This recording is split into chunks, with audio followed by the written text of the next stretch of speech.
ఆదిశంకర భగవత్పాదాచార్యుల వారు 1200 సంవత్సరాలకు పూర్వం మన భారతదేశంలో అవతరించి మన యొక్క సనాతన హిందూ ధర్మాన్ని పునరుద్ధరించి అందరికీ శ్రేయ మార్గాన్ని ఉపదేశించి ఈ జీవితాన్ని సార్థకం చేసుకోవడానికి కావలసినటువంటి మార్గాన్ని చూపించి ఈ లోకానికి పరమానుగ్రహం చేసి ఉన్నారు. జీవితాన్ని సార్థకపరుచుకోవడానికి కావలసినటువంటి మార్గాన్ని శంకరాచార్యుల వారు చూపించారు. ఎందుకు అనంటే ఇక్కడ జీవితాన్ని సాగించడం అనేది ఒక విషయం అయితే జీవితాన్ని సార్థకపరుచుకోవడం అనేది ఇంకొక విషయం. జీవితాన్ని సాగించడం అనేటటువంటి విషయం ఏదైతే ఉందో అది కేవలం మనుషులకి మాత్రమే కాదు, జంతువులకు కూడా ఉంది. మనిషి యొక్క జీవన శైలి ఒక విధంగా ఉంటుంది, జంతువుల యొక్క జీవన శైలి ఒక విధంగా ఉంటుంది. కానీ జీవనం అనేది అందరికీ ఉంటుంది. అది మనుషులకైనా జంతువులకైనా జీవనం అనేది అందరికీ ఉండనే ఉంది.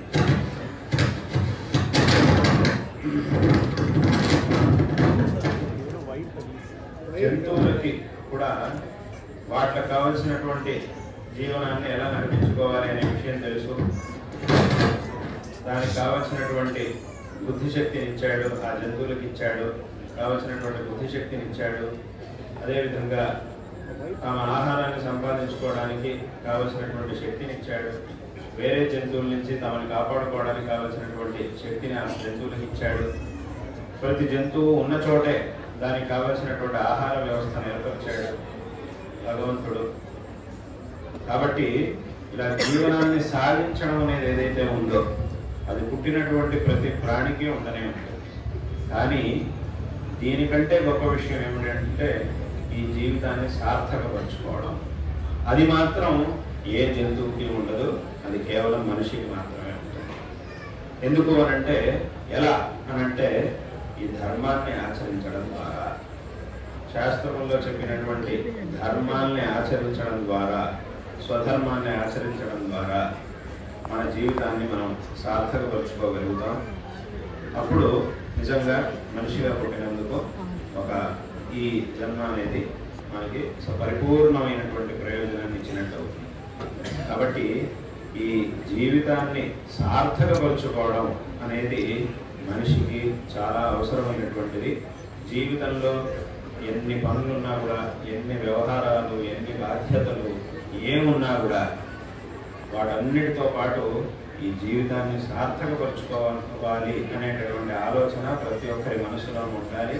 దానికోసం ఏం చేయాలో పెద్దలు మనకి ఏ మార్గాన్ని ఉపదేశిస్తూ ఉన్నారో ఆ మార్గంలో మనం వెళ్ళాలి. తప్పకుండా ఈ జీవితాన్ని సార్థకపరుచుకోవాలి. కాబట్టి అందరికీ ఏవో పనులు ఉండనే ఉన్నాయి. ప్రతి వాడికి ఏవో పనులు ఉన్నాయి, వ్యవహారాలు ఉన్నాయి, బాధ్యతలు ఉన్నాయి, లౌకికంగా ఏదో పనులు చేయాల్సింది ఉంది, అన్నీ ఉన్నాయి. ఉద్యోగం, చదువు, ఉద్యోగం, సంపాదన ఇవన్నీ కూడా అందరికీ ఉన్నాయి.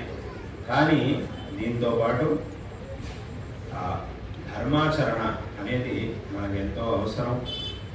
ఎందుకంటే ఎంత చదువుకున్నా, ఎంత సంపాదించినా, ఎంత ఉద్యోగం చేసినా, ఎంత శ్రమ పడినా కూడా దానివల్ల మనం ఏమేమి సంపాదిస్తున్నామో అదంతా కూడా మనం ఈ శరీరంలో ఉన్నంతసేపు ఉన్నంత వరకు మాత్రమే అది పరిమితం. ఆ తర్వాత మనం ఈ శరీరాన్ని వదిలేసేటప్పుడు అదేది కూడా మనతో పాటు రాదు. ఇది ఉన్నంత వరకు పనికి వస్తాయి, అందులో సందేహం లేదు. కాబట్టి వాటి మీద కూడా కొంత మనకు దృష్టి ఉండాలి.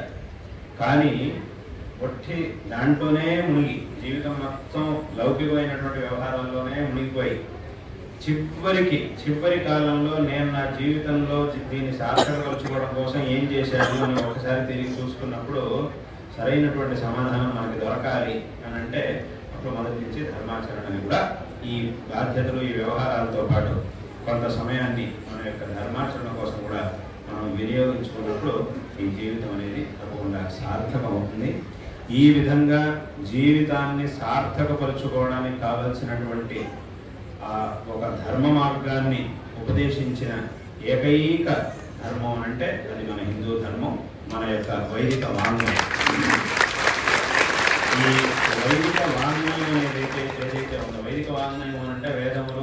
ఆ వేదములను అనుసరించి వచ్చినటువంటి పురాణములు, శాస్త్రములు, ఇతిహాసాలు, కావ్యాలు ఇవన్నీ కూడా వీటన్నిటిలోనూ ఆ ధర్మాన్ని మన పూర్వీకులు ఉపదేశించి ఉన్నారు. అందరి కోసం ఈ ధర్మాన్ని ఉపదేశించి ఉన్నారు. కాబట్టి వీటిని చక్కగా ఆచరణ చేయాలి, తద్వారా ఈ జీవితాన్ని సార్థకపరచుకోవాలి. అదే విషయాన్నే శంకరాచార్యుల వారు కూడా ఉపదేశం చేశారు. అంటే సమస్త వేద శాస్త్రములలో ఏం చెప్పబడింది, వేదములు శాస్త్రంలో మనకి మంచి విషయాలు చెప్పడానికి ఉన్నాయి సరే, కానీ ఆ వేదములు శాస్త్రంలో ఏముంది అనే దాన్ని అన్ని చదివి, అన్ని వేదాలని, అన్ని శాస్త్రాలని, అన్ని పురాణాలని, అన్ని ఇతిహాసాలని చదివి వాటిల్లో ఏముంది అనే దాన్ని నేను తెలుసుకుంటాను అని కనుక మనం మొదలెడితే అది మన జీవితమే సరిపోదు. ఒక జన్మ కాదు, 2 జన్మ కాదు, 3 జన్మలు వచ్చినా కూడా మనం అన్ని వేదాలని చదువుకోలేం. అందుకే వేదంలో ఒక కథ ఉంది, ప్రసిద్ధమైనటువంటి ఒక కథ ఉంది వేదంలో. ఏమిటి అంటే, ఒకసారి భరద్వాజ మహర్షి ఆయన ఏం చేశాడు అంటే, నేను అన్ని వేదాలని చదివేయాలి అని సంకల్పం చేశాడు. మొత్తం ఎందుకు పూర్తిగా తప్పకుండా అవుతుంది, నేను ప్రయత్నం చేస్తాను, మొత్తం అన్ని వేదాలని, మొత్తం వేదరాశిని నేను కంఠస్థం చేసి అధ్యయనం చేయాలి అని కూడా ఆయన మొదలుపెట్టారు. ఒక జన్మ మొత్తం అయిపోయింది, చివరికి వచ్చేసింది, అయిపోయింది, కానీ వేదాధ్యయనం పూర్తి కాలేదు.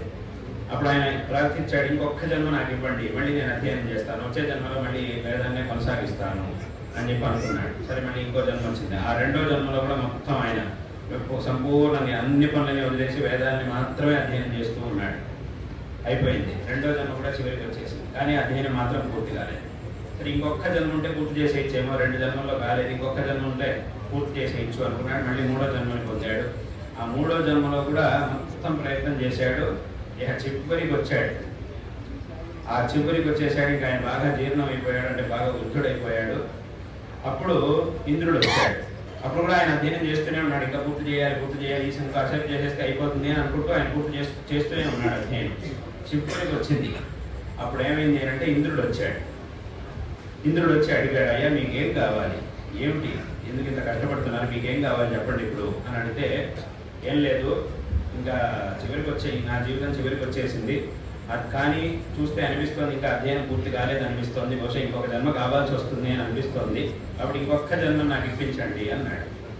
అప్పుడు ఇస్తే ఏం చేస్తారు అన్నాడు. మళ్ళీ వేదాధ్యయనం చేసేస్తాను, అన్ని వేదాలని పూర్తి చేసేస్తాను అన్నాడు. అప్పుడు ఆయన అన్నాడు, ఇంద్రుడు చెప్పాడు, అసలు మీరు ఇంతవరకు ఎంత వేదాధ్యయనం చేశారో మీకు తెలుసా అని అడిగాడు ఇంద్రుడు. ఈ 3 జన్మలు మొత్తం వేదాన్ని చదువుకోవడం కోసం మీరు వినియోగించారు కదా, ఇన్ని జన్మల్లో, ఈ 3 జన్మల్లో ఎంతవరకు వచ్చిందో తెలుసా అసలు మీకు మీ వేదాధ్యయనం అని అడిగాడు. ఎంతవరకు వచ్చింది అని అంటే, ముందు ఒక 3 పర్వతాలను చూపించాడు. ఆ పర్వతాల నుంచి ఒక్కొక్క పిడికెడు మట్టిని తీశాడు. ఒక్కొక్క పర్వతం నుంచి ఒక్కొక్క పిడికెడు మట్టిని తీసి చూపించాడు. ఈ 3 జన్మల్లో మీరు చదువుకున్నది ఇంకా అసలుగా ఉన్నటువంటిది ఆ పర్వతాలు అనుకున్నాయి, వేదాలు ఇన్ని ఉన్నాయి, కాబట్టి మీరు చదువుకోవాల్సింది అనుకుంది, ఇంకొక జన్మ చేస్తే అయిపోతుంది అని మీరు అనుకుంటే అది కాబట్టి అలా పూర్తయ్యేది కాదు, ఇంకా ఇంత ఉంది మీరు అధ్యయనం చేయాల్సింది. కాబట్టి వీటి యొక్క సారాంశం ఏమిటి అనే దాన్ని నేను మీకు చెప్తాను, ఆ తత్వాన్ని మీరు అనుసంధానం చేసుకోండి అని చెప్పి అప్పుడు ఇంద్రుడు చెప్పాడు.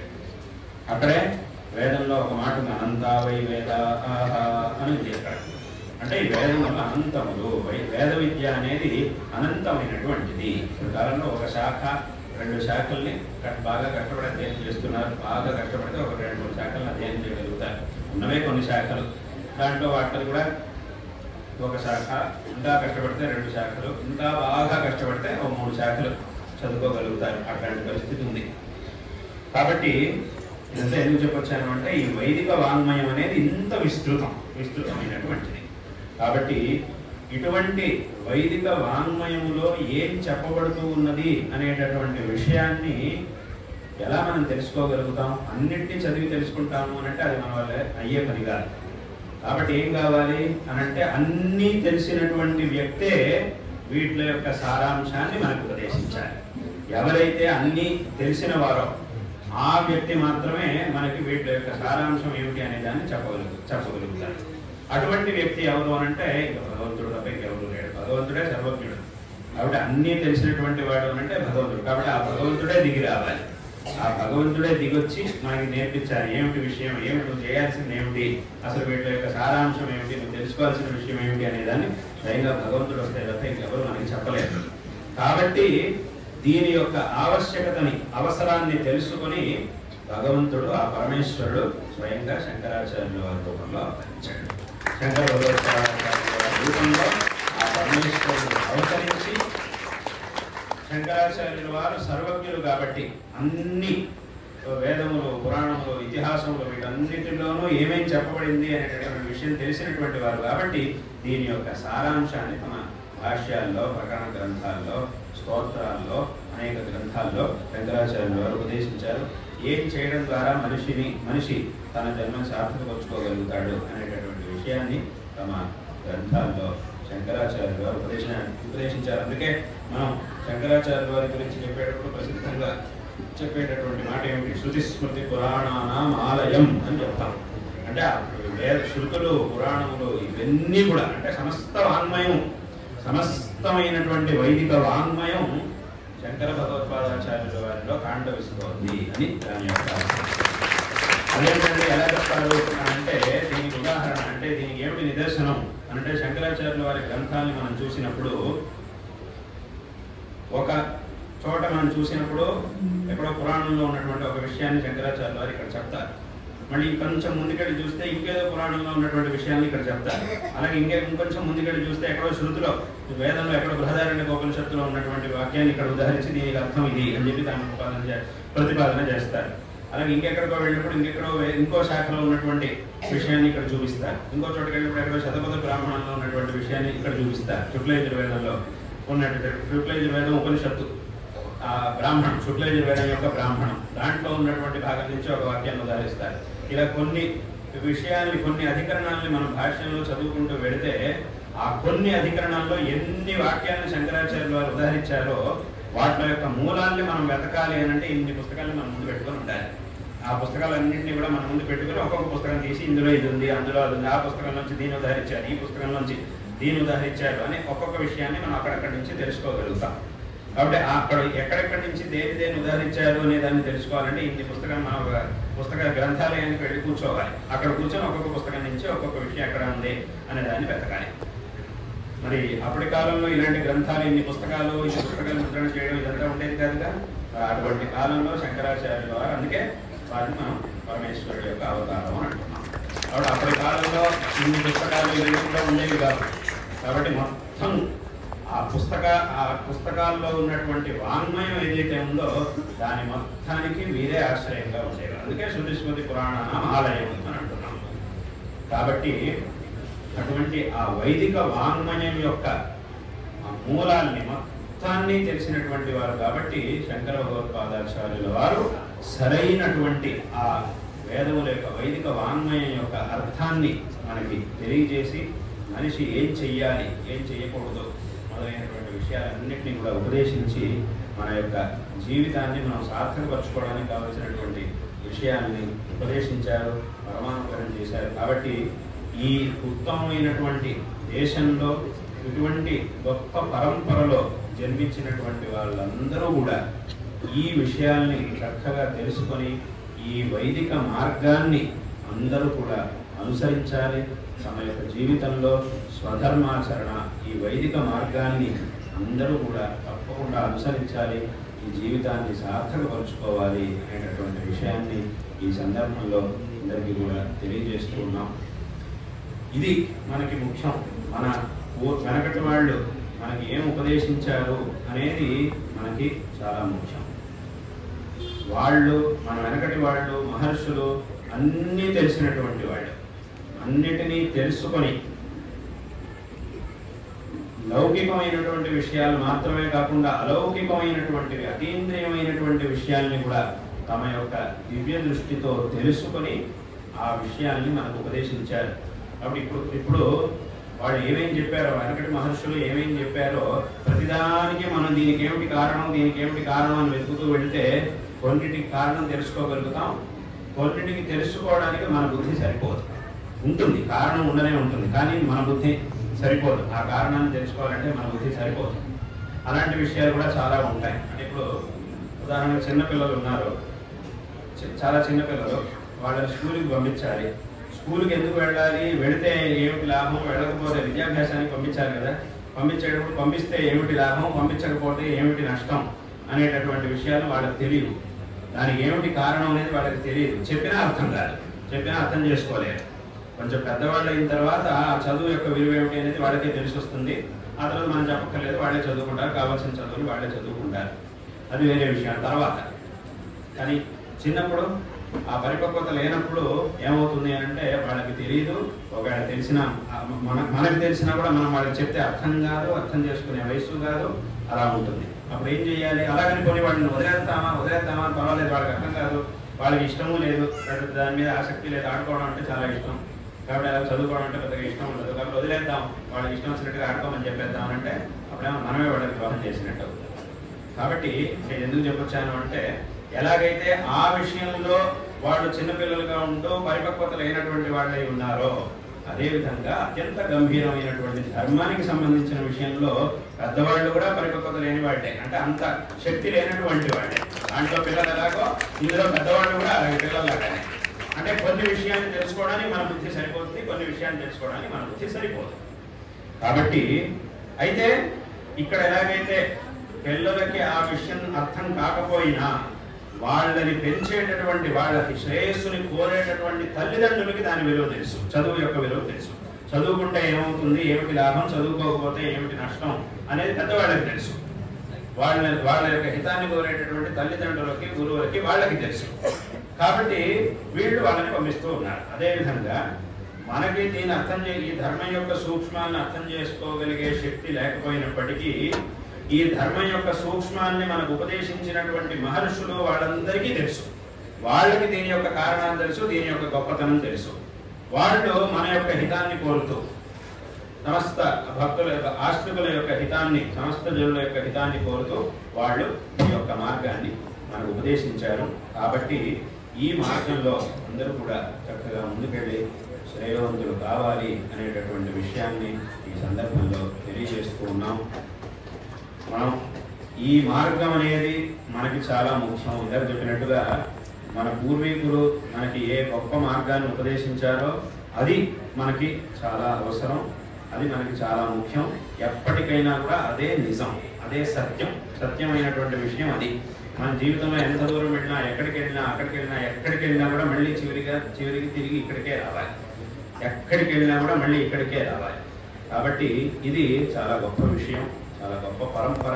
అప్పుడు దీని అందరూ కూడా చక్కగా తెలుసుకోవాలి అనేటటువంటి విషయాన్ని ఈ సందర్భంలో అందరికీ కూడా తెలియజేస్తూ ఈ జీవితాన్ని సార్థకపరచుకోవడానికి కావాల్సినటువంటి ధర్మాచరణ మీద అందరూ కూడా విశేషమైనటువంటి దృష్టిని పెట్టాలి. ఈ ధర్మాన్ని చక్కగా కాపాడుకోవాలి. కాపాడుకోవడంలో అందరూ కూడా ప్రయత్నం చేయాలి. ప్రతి ఒక్కరి ప్రయత్నము ఇక్కడ కావాలి. అందుకే నేను ఇప్పుడు చాలా చోట్ల చెప్తూ ఉంటాను, ఏమిటి అని అంటే ఈ ధర్మాన్ని కాపాడుకోవడానికి మనం బయలుదేరినప్పుడు, ప్రయత్నాన్ని ఆరంభించినప్పుడు రకరకాల పరిస్థితుల్ని మనం ఎదిరించాల్సి వస్తుంది. వాళ్ళు ఆ పరిస్థితులు ఒకే రకంగా ఉండవు, రకరకాలుగా ఉంటాయి. ఇప్పుడు ఒక రకమైనటువంటి కష్టం వస్తుంది, ఇంకోసారి ఇంకో విధమైనటువంటి కష్టం వస్తుంది. కానీ ఎప్పుడు ఏ విధమైనటువంటి కష్టం వచ్చినా కూడా దాన్ని సరిదిద్దుకోవడానికి, సరి చేసుకోవడానికి, దీన్ని కాపాడుకోవడానికి మనం ఎప్పుడూ సంసిద్ధంగా ఉండాలి. పరిస్థితులు రకరకాలుగా వస్తుంటాయి. విపత్తులు అనేవి ఒకే రకంగా రావు, రకరకాలుగా వస్తాయి. మనం ఊహించని విధంగా కూడా వస్తుంటాయి. కానీ మనం ఏం చేయాలంటే ఆ పరిస్థితి వచ్చినప్పుడు, విపత్కరమైనటువంటి పరిస్థితి వచ్చినప్పుడు అయ్యో ఇలా వచ్చేసింది, ఇంకంతా అయిపోయింది, ఇంకా మనం ఏం చేయలేము అనుకోకుండా ఈ విపత్కరమైన పరిస్థితి కాదు కదా, ఇంకా దీనికంటే 10 ఎక్కువ పరిస్థితి వచ్చినా కూడా నేను కాపాడుకోవడానికి నేను తయారుగా ఉన్నాను, నా ధర్మాన్ని నేను కాపాడుకోవడానికి తయారుగా ఉన్నాను అని మనం తయారవ్వాలి తప్ప ఈ రకంగా మనం ఇంకా దార్ఢ్యాన్ని పెంచుకోవాలి తప్ప ఆ పరిస్థితులను చూసి ఎప్పుడు కూడా మనం విచలితం కాకూడదు. ఆ పరిస్థితులు ఇంకా అంటే ఒక ఉదాహరణ చెప్పాలంటే, చదువుకునే విద్యార్థులు ఉంటారు. ఎవడైనా బాగా చదువుకుంటున్నాడో ఒక పిల్లాడు అని తెలిసింది అనుకోండి, అప్పుడు మనం ఏం చేస్తాం, వెంటనే వాడి ప్రశ్నలు అడుగుతాం. ఒక ప్రశ్న అడిగాం, బాగా సమాధానం చెప్పాడు, ఇంకా అప్పుడు ఏం చేస్తామంటే కొంచెం గట్టిగా ఇంకా కాస్త కఠినంగా ప్రశ్న అడుగుతాం, కాస్త కష్టమైనటువంటి ప్రశ్న ఇస్తాం. దానికి సమాధానం చెప్పేశాడు, బాగుంది, ఇంకా కష్టమైనటువంటి ప్రశ్నను అడుగుతాం. వాడు ఎన్ని సమాధానాలు చెప్తాడో ఇంకా మనం అంత కష్టమైనటువంటి ప్రశ్నలను అడుగుతూ ఉంటాం. ఎందుకు ఇలా అడగడం యొక్క ఉద్దేశం ఏమిటి అని అంటే, ఏదో వాడిని కష్టపెట్టాలి, వాడిని బాధ పెట్టాలి అని కాదు. ఇలా అన్ని ప్రశ్నలకి వాడు సమాధానం చెప్తే వాడికి పరిపూర్ణమైనటువంటి ఆ శ్రేణిని, ఉత్తమమైనటువంటి శ్రేణిని వాడికి ఇవ్వాలి అనేది దాని యొక్క ఉద్దేశం. ఇక్కడ వాడిని ఇబ్బంది పెట్టాలి అనేది కాదు ఉద్దేశం. కానీ పరిపూర్ణమైనటువంటి ఉత్తమమైనటువంటి వాడు ఆ పరీక్షలో చక్కటి మార్కుతో ఉత్తీర్ణులు అవ్వాలి, చక్కటి శ్రేణిని వాడి పొంది ఉత్తీర్ణులు అవ్వాలి అనేది దాని యొక్క ఉద్దేశం. కాబట్టి చివరిగా వాడు అన్ని ప్రశ్నలకి సమాధానం చెప్పేశాడు అని అంటే అప్పుడు వాడికి ప్రథమ శ్రేణి, అత్యుత్తమమైనటువంటి శ్రేణిని ఇస్తాం. దాంతో వాడు ఆ పరీక్షలో చక్కగా ఉత్తమమైనటువంటి శ్రేణిలో ఉత్తీర్ణుడు అవుతాడు. కాబట్టి ఇక్కడ దీని యొక్క ఉద్దేశ్యం ఏమిటి అని అంటే వాడిని ఇంకా ఇంకా ఇంకా ఇంకా దృఢంగా చేయడం. ఆ విద్యార్థి ఎవరైతే ఉన్నాడో వాడిని దృఢంగా చేయడం అనేది ఈ ప్రశ్నలు అడగడం యొక్క ఉద్దేశం. ఎవడైతే ఏమి చదువుకోవడం, వాడేమి చదువుకునేది లేదు, ఏమీ లేదు అన్నప్పుడు అప్పుడు వాడి ప్రశ్నలే అడగం. చదువుకుంటూ వాడు అడిగినా వాడేం చెప్పడు కాబట్టి మనకు తెలుసు వీడు అడగడమే వ్యర్థం అని మనకు తెలుసు. కాబట్టి మనం అడిగే ప్రయత్నమే చెయ్యం. కాబట్టి ఇక్కడ అడగడం యొక్క ఉద్దేశం అయితే ఏమవుతుంది, వీడు పరిపూర్ణమైనటువంటి శ్రేణిని అంటే ఉత్తమమైనటువంటి ప్రథమ శ్రేణిలో వీడు ఉత్తీర్ణుడు అవ్వాలి అని అంటే దానికంటే ముందు కష్టపడాల్సింది అది అనివార్యం. ప్రశ్నలకు సమాధానం చెప్పేటప్పుడు కష్టపడాలి, దీనికోసం ముందు తయారవ్వాలి, కష్టపడి చదువుకోవాలి. దానికి మనం కష్టపడాల్సిందే, కష్టపడి చదువుకోవాలి. ఈ ప్రశ్నలన్నిటికీ సమాధానం చెప్పిన తర్వాత ఉత్తమమైనటువంటి శ్రేణిని మనం పొందగలుగుతాం. అదేవిధంగా ఇక్కడ ఎంత కష్టమైనటువంటి పరిస్థితి వచ్చినా కూడా, అది ఎంత కష్టమైనటువంటి పరిస్థితి అయినా కానివ్వండి, అంత దృఢంగా నన్ను నేను మార్చుకుంటూ ఉంటే అప్పుడు ఏ పరిస్థితి వచ్చినా పర్వాలేదు, మనల్ని ఎవ్వరూ ఏమీ చేయలేదు. కాబట్టి ఈ విషయాన్ని చక్కగా అందరూ తెలుసుకోవాలి. ఎంత క్లిష్టమైనటువంటి పరిస్థితి వస్తుందో మనం కూడా అంత దృఢంగా మారుతూ ఉండాలి. అప్పుడు ఏ విధమైనటువంటి పరిస్థితి వచ్చినా కూడా మనం విచలితం కాకుండా సహాయంగా ఉండగలుగుతాం. కాబట్టి ఈ విషయాన్ని అందరూ కూడా చక్కగా తెలుసుకోవాలి. ఆ విపత్కరమైనటువంటి పరిస్థితులు రకరకాలుగా వస్తుంటాయి. ఏ విధంగా వచ్చినా కూడా దాన్ని ఎదిరించడానికి అందరూ కూడా సిద్ధంగా ఉండాలి, సంసిద్ధంగా ఉండాలి.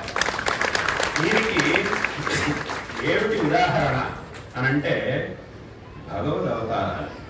భగవంతుడి యొక్క అవతారాలు అనేకం ఉన్నాయి. వాటిలో నుంచి ప్రసిద్ధంగా మనం దశావతారాలను చెబుతూ ఉంటాం. అవతారాలు చాలా ఉన్నాయి. వాటిలో ప్రసిద్ధంగా దశావతారాలు అని మనం పురాణాల్లో ఉన్నాయి, చదువుకుంటున్నాం. ఇక్కడ ఈ దశావతారాలు ఒక్కొక్క అవతారం యొక్క ఉద్దేశ్యం ఏమిటి అని అంటే ధర్మోద్ధరణ, ధర్మ సంరక్షణమే భగవంతుడి యొక్క ఉద్దేశం. ప్రతి అవతారం ఏ విధంగా భగవంతుడు అవతరించినా కూడా ధర్మ సంరక్షణ అనేదే భగవంతుడి యొక్క ఉద్దేశం. మరి ధర్మ సంరక్షణ ఉద్దేశ్యం ఒకటే అయినప్పుడు మరి అవతారాలు పదెందుకు? అది అవతారం కూడా ఒకటే సరిపోతుంది కదా. ఉద్దేశం ఒకటి, ఎలా అవతరించినా కూడా దాని యొక్క ఉద్దేశం ధర్మోద్ధరణమే, ధర్మ సంరక్షణ అనేది దాని యొక్క ఉద్దేశం. మరి ఉద్దేశం ఒకటే అయినప్పుడు అవతారాలు మాత్రం పదెందుకు? 10 ఇంకా ఎక్కువ, ఇన్ని అవతారాలు ఎందుకు? ఒకే అవతారం సరిపోతుంది కదా అని అంటే ఇక్కడ ఉద్దేశం ఒకటే, కానీ ఆ ధర్మానికి వచ్చినటువంటి సంకష్టం ఏదైతే ఉందో దాని మూలాలు మాత్రం రకరకాలుగా ఉన్నాయి, ఆ సంకష్టానికి కారణాలు రకరకాలుగా ఉన్నాయి. కాబట్టి ఏమైంది అంటే ఒక్కొక్క సందర్భంలోనూ వచ్చినటువంటి సంకష్టాన్ని పరిహరించడం కోసం భగవంతుడు ఒక్కొక్క రూపంలో మన ముందుకు వచ్చాడు. తనను తాను రకరకాలుగా మార్చుకొని అవతరించి ఆ ధర్మాన్ని ఉద్ధరించాడు, ఆ సంకష్టాలన్నింటినీ కూడా తొలగించాడు. కాబట్టి అంటే ఏమిటి, ఒకసారి భగవంతుడు రాముడుగా అవతరించాడు. రాముడి యొక్క స్వభావం ఒక రకంగా ఉంటుంది, కృష్ణుడి స్వభావం ఇంకోలా ఉంటుంది, నరసింహస్వామి రూపంలో ఆ భగవంతుడి యొక్క స్వభావం ఇంకోలా ఉంటుంది. ఇలా ఒక్కొక్క అవతారంలోనూ భగవత్ స్వభావం రకరకాలుగా వేరువేరుగా ఉంటుంది. ఒక్కొక్క అవతారంలోనూ చాలా భేదం మనకు కనిపిస్తుంది. ఈ అవతారానికి చాలా తేడా మనకు కనిపిస్తుంది. ఒకే భగవంతుడు ఇన్ని రకాలుగానే అవతరిస్తున్నాడు. ఒక్కొక్క అవతారంలోనూ రకరకాల వ్యత్యాసాలు ఉన్నాయి, తేడాలు ఉన్నాయి. కానీ వీటన్నిటి యొక్క ఉద్దేశం ధర్మ ప్రచారం, ధర్మోద్ధారం అనేది. కాబట్టి ఇక్కడ ఏమైంది అంటే ఒకసారి ఉన్నటువంటి పరిస్థితిని, ఉన్నటువంటి విపత్కరమైన పరిస్థితిని సరిచేయాలి అని అంటే నరసింహస్వామి లాగా అవతరించాల్సి వచ్చింది, ఒకసారి రాముడిగా అవతరించాల్సి వచ్చింది, ఒకసారి కృష్ణ అవతారంలో చూపించినటువంటి స్వభావం ఏదైతే ఉందో అది కావాల్సి వచ్చింది, ఒకసారి వామనుడిగా అవతారం చేయాల్సి వచ్చింది. వామనావతారంలో భగవంతుడు ఏ విధంగా ఉన్నాడో అలా రావాల్సి వచ్చింది ఒకసారి. ఎందుకంటే అప్పుడు ఉన్నటువంటి పరిస్థితి అది, దానికి తగినట్టుగా ఇలా అవతరించాల్సి వచ్చింది.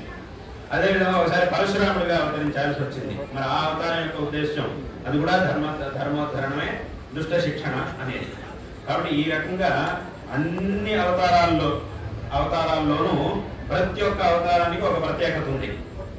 ఆయా పరిస్థితిని అనుసరించి భగవంతుడు తనను తాను అలా మార్చుకొని తనను తాను అలా సృష్టించుకొని మన ముందుకు వచ్చాడు, ధర్మోద్ధరణని చేశాడు. అదేవిధంగా భగవంతుడు ఎప్పుడో ఒకసారి అవతరిస్తాడు. అంటే ఇంకెవ్వరి వల్ల కాదు అనే పరిస్థితి వచ్చినప్పుడు భగవంతుడు అవతరిస్తాడు. ఇంకెవ్వరి వల్ల దీన్ని సరి చేయడం సరి కుదరదు అని అంటే ఇప్పుడు ఏదైనా ఒక సంస్థలో ఏదైనా ఇబ్బంది వచ్చినప్పుడు ఇంక ఈ ఇబ్బందిని ఆ సంస్థ యొక్క అధ్యక్షుడు తప్ప ఇంకెవ్వరూ సరి చేయలేరు అనే పరిస్థితి వచ్చినప్పుడు మాత్రమే ఆయన దగ్గరికి తీసుకెళ్ళాలి. లేకపోతే కింద ఉండేవాళ్ళే వీళ్ళే దాన్ని సరి చేసేయాలి. అదే ప్రధాన్ని చిన్న చిన్న సమస్యలు కూడా అధ్యక్షుడి దగ్గర తీసుకెళ్ళకూడదు. కింద ఉండేవాళ్ళే ఆయా సమస్యలన్నింటినీ కూడా సరి చేసుకుంటూ పోవాలి. ఇంకెవ్వరి వల్ల సరి చేయడం కుదరదు అనే పరిస్థితుల్లో మాత్రమే అధ్యక్షుడి దగ్గరికి వెళ్ళాలి. కాబట్టి అదేవిధంగా ఇక్కడ కూడా ఎప్పుడైతే మన వల్ల ఇది కుదరదో, ధర్మోద్ధరణ అనేది కుదరదో, అప్పుడు మాత్రమే భగవంతుడు అవతరిస్తాడు. కానీ అప్పటి వరకు ఇందాక చెప్పినట్టుగా ఆయా పరిస్థితులకి తగినట్టుగా మనల్ని మనం మార్చుకుంటూ ఈ ధర్మాన్ని కాపాడుకోవాల్సినటువంటి బాధ్యత ప్రతి ఒక్కరికి ఉంది. ప్రతి ఒక్కరు కూడా దీనికోసం సంసిద్ధులై దీన్ని చక్కగా సంరక్షించుకోవాలి. అందరూ కూడా కలిస్తే, అందరూ కూడా ఒకే అభిప్రాయంతో, ఒకే లక్ష్యంతో దీన్ని కాపాడుకోవడం అనేది మన లక్ష్యం, ఇదే మనకి ప్రధాన లక్ష్యం, మిగతావన్నీ కూడా దీని తర్వాత అనేటటువంటి ఆ దృఢమైన సంకల్పంతో ముందుకు వచ్చినప్పుడు మనకి అసలు ధర్మాన్ని కాపాడుకోవడం అనేది పెద్ద విషయమే కాదు, చాలా సులభంగా దీన్ని మనం కాపాడుకోగలుగుతాం.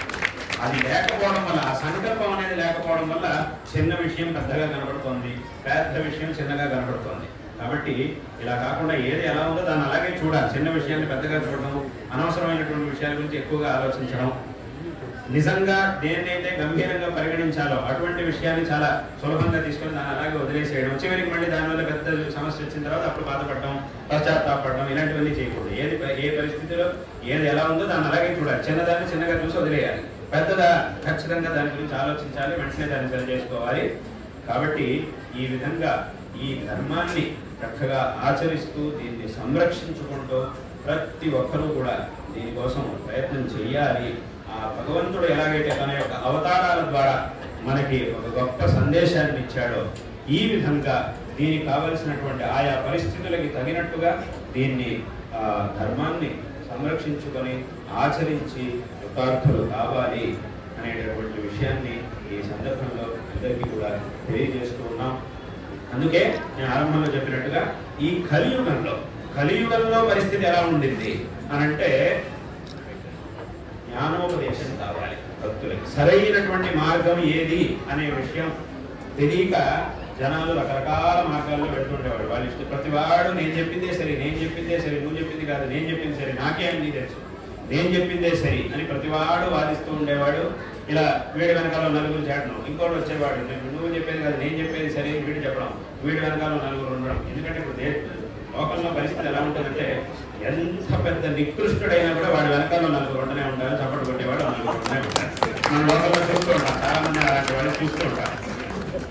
ఇప్పుడు అంటే వాళ్ళు కొంతమందిని మనం చూసినప్పుడు అనిపిస్తుంది వీడు వాస్తవంగా బయట ఉండాల్సిన వాడు కదా, ఎక్కడ పిచ్చాసుపత్రిలో ఉండాల్సిన వాడు అని మనకి కొంతమందిని చూసినప్పుడు అనిపిస్తూ ఉంటుంది. సామాన్యంగా చాలా చోట్ల పిచ్చాసుపత్రిలోనే పెడతారు అలాంటి వాళ్ళు, కానీ ఇక్కడ మాత్రం అలా కాదు. ఆయన వీధులు అందరితో పాటు తిరుగుతూ ఉన్నారు, స్టేజ్లు ఎక్కుతూ ఉంటారు, ఏదో మాట్లాడుతూ ఉంటారు. ఇలాంటి వాళ్ళు చాలా మంది మనకు కనిపిస్తూ ఉంటారు. ఇక్కడ వాస్తవంగా అయితే లోపల ఉంటారు వాడు, అదేదో వాడు అదృష్టం బాగున్నట్టుంది బయట తిరుగుతూ ఉన్నాడు.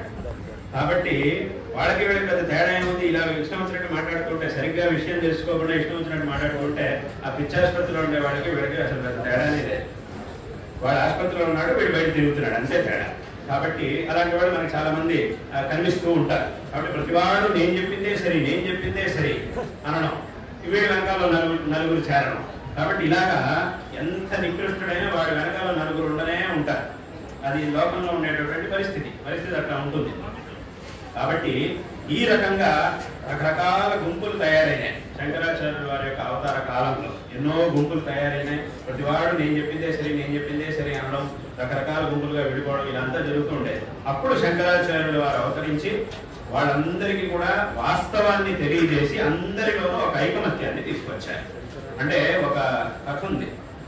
ఒకసారి ఒక ఊళ్ళో కొంతమంది గుడ్డివాళ్ళు ఉన్నారు, ఒక 5-6 గుడ్డివాళ్ళు ఉన్నారు. వీళ్ళంతా ఆ ఊళ్ళోనే ఉంటుండేవాళ్ళు. ఒకసారి వాళ్ళకి ఏమనిపించిందనంటే ఏనుగుని చూడాలి అని వాళ్ళకి అనిపించింది. ఏనుగు గురించి బాగా విన్నారు. ఏనుగు అంటే చాలా పెద్దగా ఉంటుంది, పెద్ద ప్రాణి, చాలా పెద్దగా ఉంటుంది అని దాని గురించి రకరకాలుగా విన్నారు. కాబట్టి వాళ్ళు ఏనుగు చూడాలి మనసులో ఆశ కలిగింది. వాళ్ళకి తెలిసిన వాడు ఒకడు ఉన్నాడు, వాడిని పిలిచి చెప్పారు, మాకు ఏనుగుని చూడాలంటే ఒకసారి చూపించు అన్నాడు. వాడు ఆశ్చర్యపడి, ఎలా చూస్తారని మీ కళ్ళు లేవు కదండి, కళ్ళు ఉన్న వాళ్ళు అయితే చూడగలుగుతారు, ఏనుగు చూడటం ఏంటి అసలు మీ వల్ల కాదు కదా అన్నాడు. అప్పుడు వాళ్ళు అన్నారు, వాస్తవం మా కళ్ళు లేవు సరే, కానీ మేము చూసే విధానం వేరే ఉంటుంది. ఏదైనా ఒక వస్తువుని మేము తెలుసుకునే విధానం, దాన్ని ముట్టుకొని ఏదో చేసి మేము చూస్తాం. మా మా మార్గాలు మాకు ఉన్నాయి, కాబట్టి మా మార్గాల్లో మేము దాన్ని చూస్తాము, ఒకసారి మాకు చూపించు అన్నాడు. అప్పుడు వాడు అన్నాడు, ఇదైతే ఇంకా కష్టం, ముట్టుకొని చూడటం అంటే దూరం నుంచి చూడటమే కష్టం, అలాగే ఇప్పుడు ఏనుగుని ముట్టుకొని చూడటం అంటే దగ్గరికి వెళ్తేనే కష్టం, దగ్గరికి రానివ్వదు ఏనుగు, కాబట్టి ఇంకా కష్టం. వాడు అన్నారు, కాదు కాదు ఎలాగైనా మాకు ఏదైనా చెయ్యి, మాకు తప్పకుండా చూపించు, ఒకసారి చూపించి మాకు చూడాలనుంది అని వీడు అన్నారు. అప్పుడు వీడు అన్నాడు, సరే చూపిస్తాను. వీడు ఆలోచించాడు.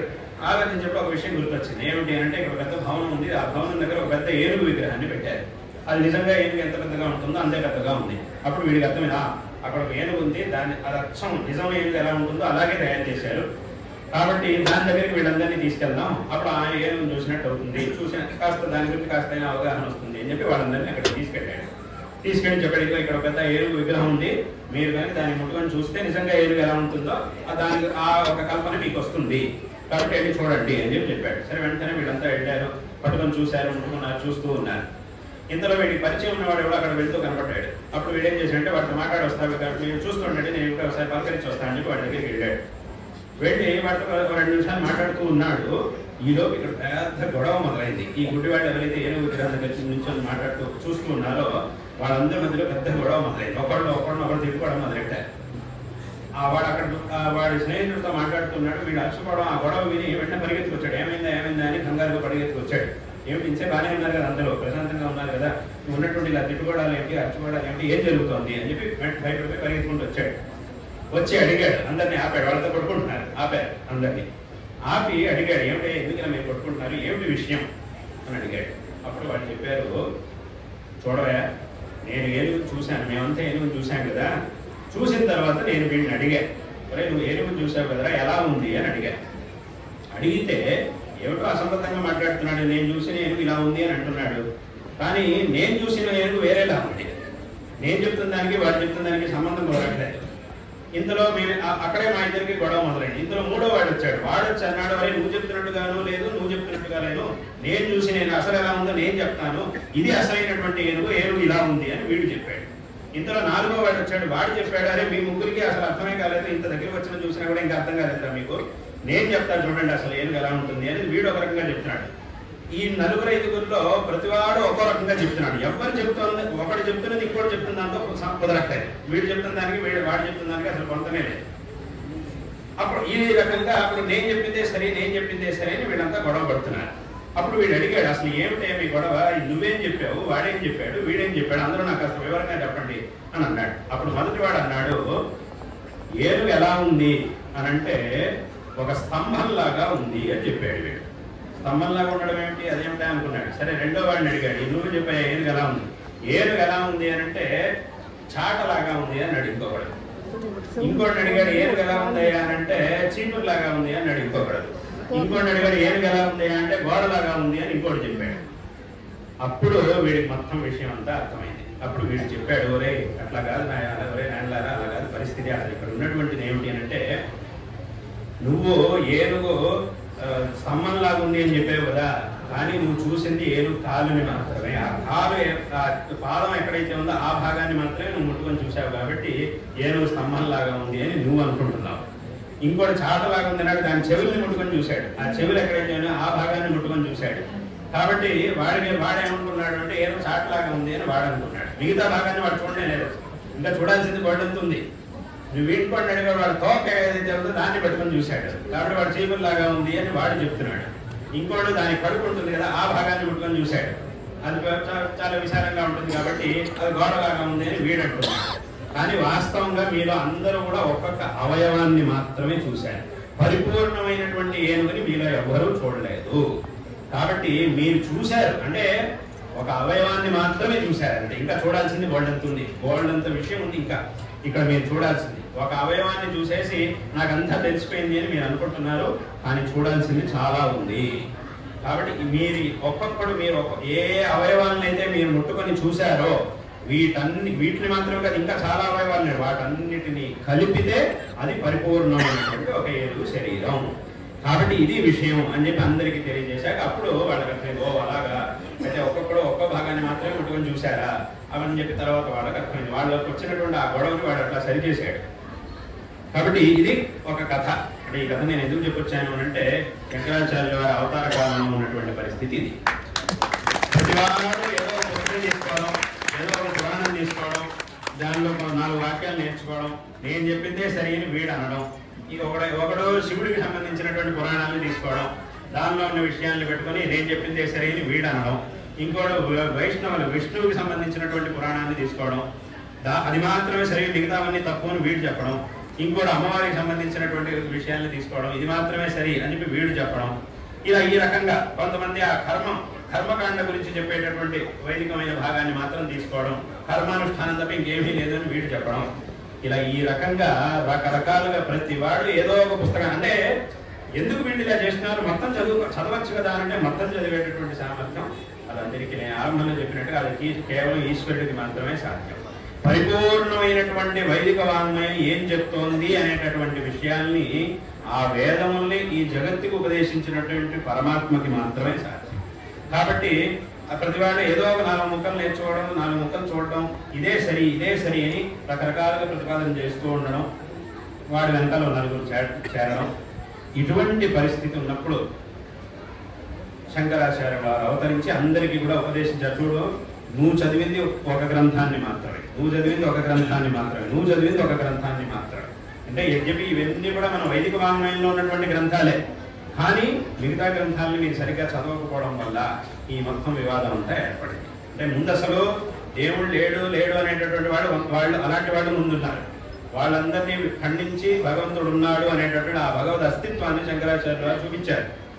ఆ తర్వాత మొదలైనటువంటి సమస్య ఏమిటి అని అంటే భగవంతుడు అంటే ఇప్పుడు ఎవరు, అది శివుడా, విష్ణువా, అమ్మవారా, ఎవరు పెద్ద అనేటటువంటి గొడవ తర్వాత మొదలైంది. ముందు భగవంతుడు ఉన్నాడు అనే విషయాన్ని ముందు చెప్పాల్సి ఉంది. చెప్పిన తర్వాత మొదలైనటువంటి సమస్య ఇది. అప్పుడు దాన్ని కూడా పరిహరించి శంకరాచార్యుల వారు ఉన్నది ఒకే ఒక్క పరమాత్మ, ఆ పరమాత్మ ఇన్ని రూపముల్లో మనకి దర్శనం ఇస్తూ ఉన్నాడు. ఏ రూపాన్ని ఆరాధించినా కూడా మనం చేస్తున్నటువంటి ఆరాధన ఒకే పరమాత్మకి వెళ్తుంది. పరమాత్మ యొక్క ఏ రూపాన్ని ఆరాధించినా కూడా రూపం అనేది మన కంటికి కనబడుతూ ఉన్నటువంటిది అంతే. దాని వెనకాల ఉండేటటువంటి చైతన్యం ఏదైతే ఉందో అది ఒకటే, అందులో ఏ విధమైనటువంటి భేదము లేదు.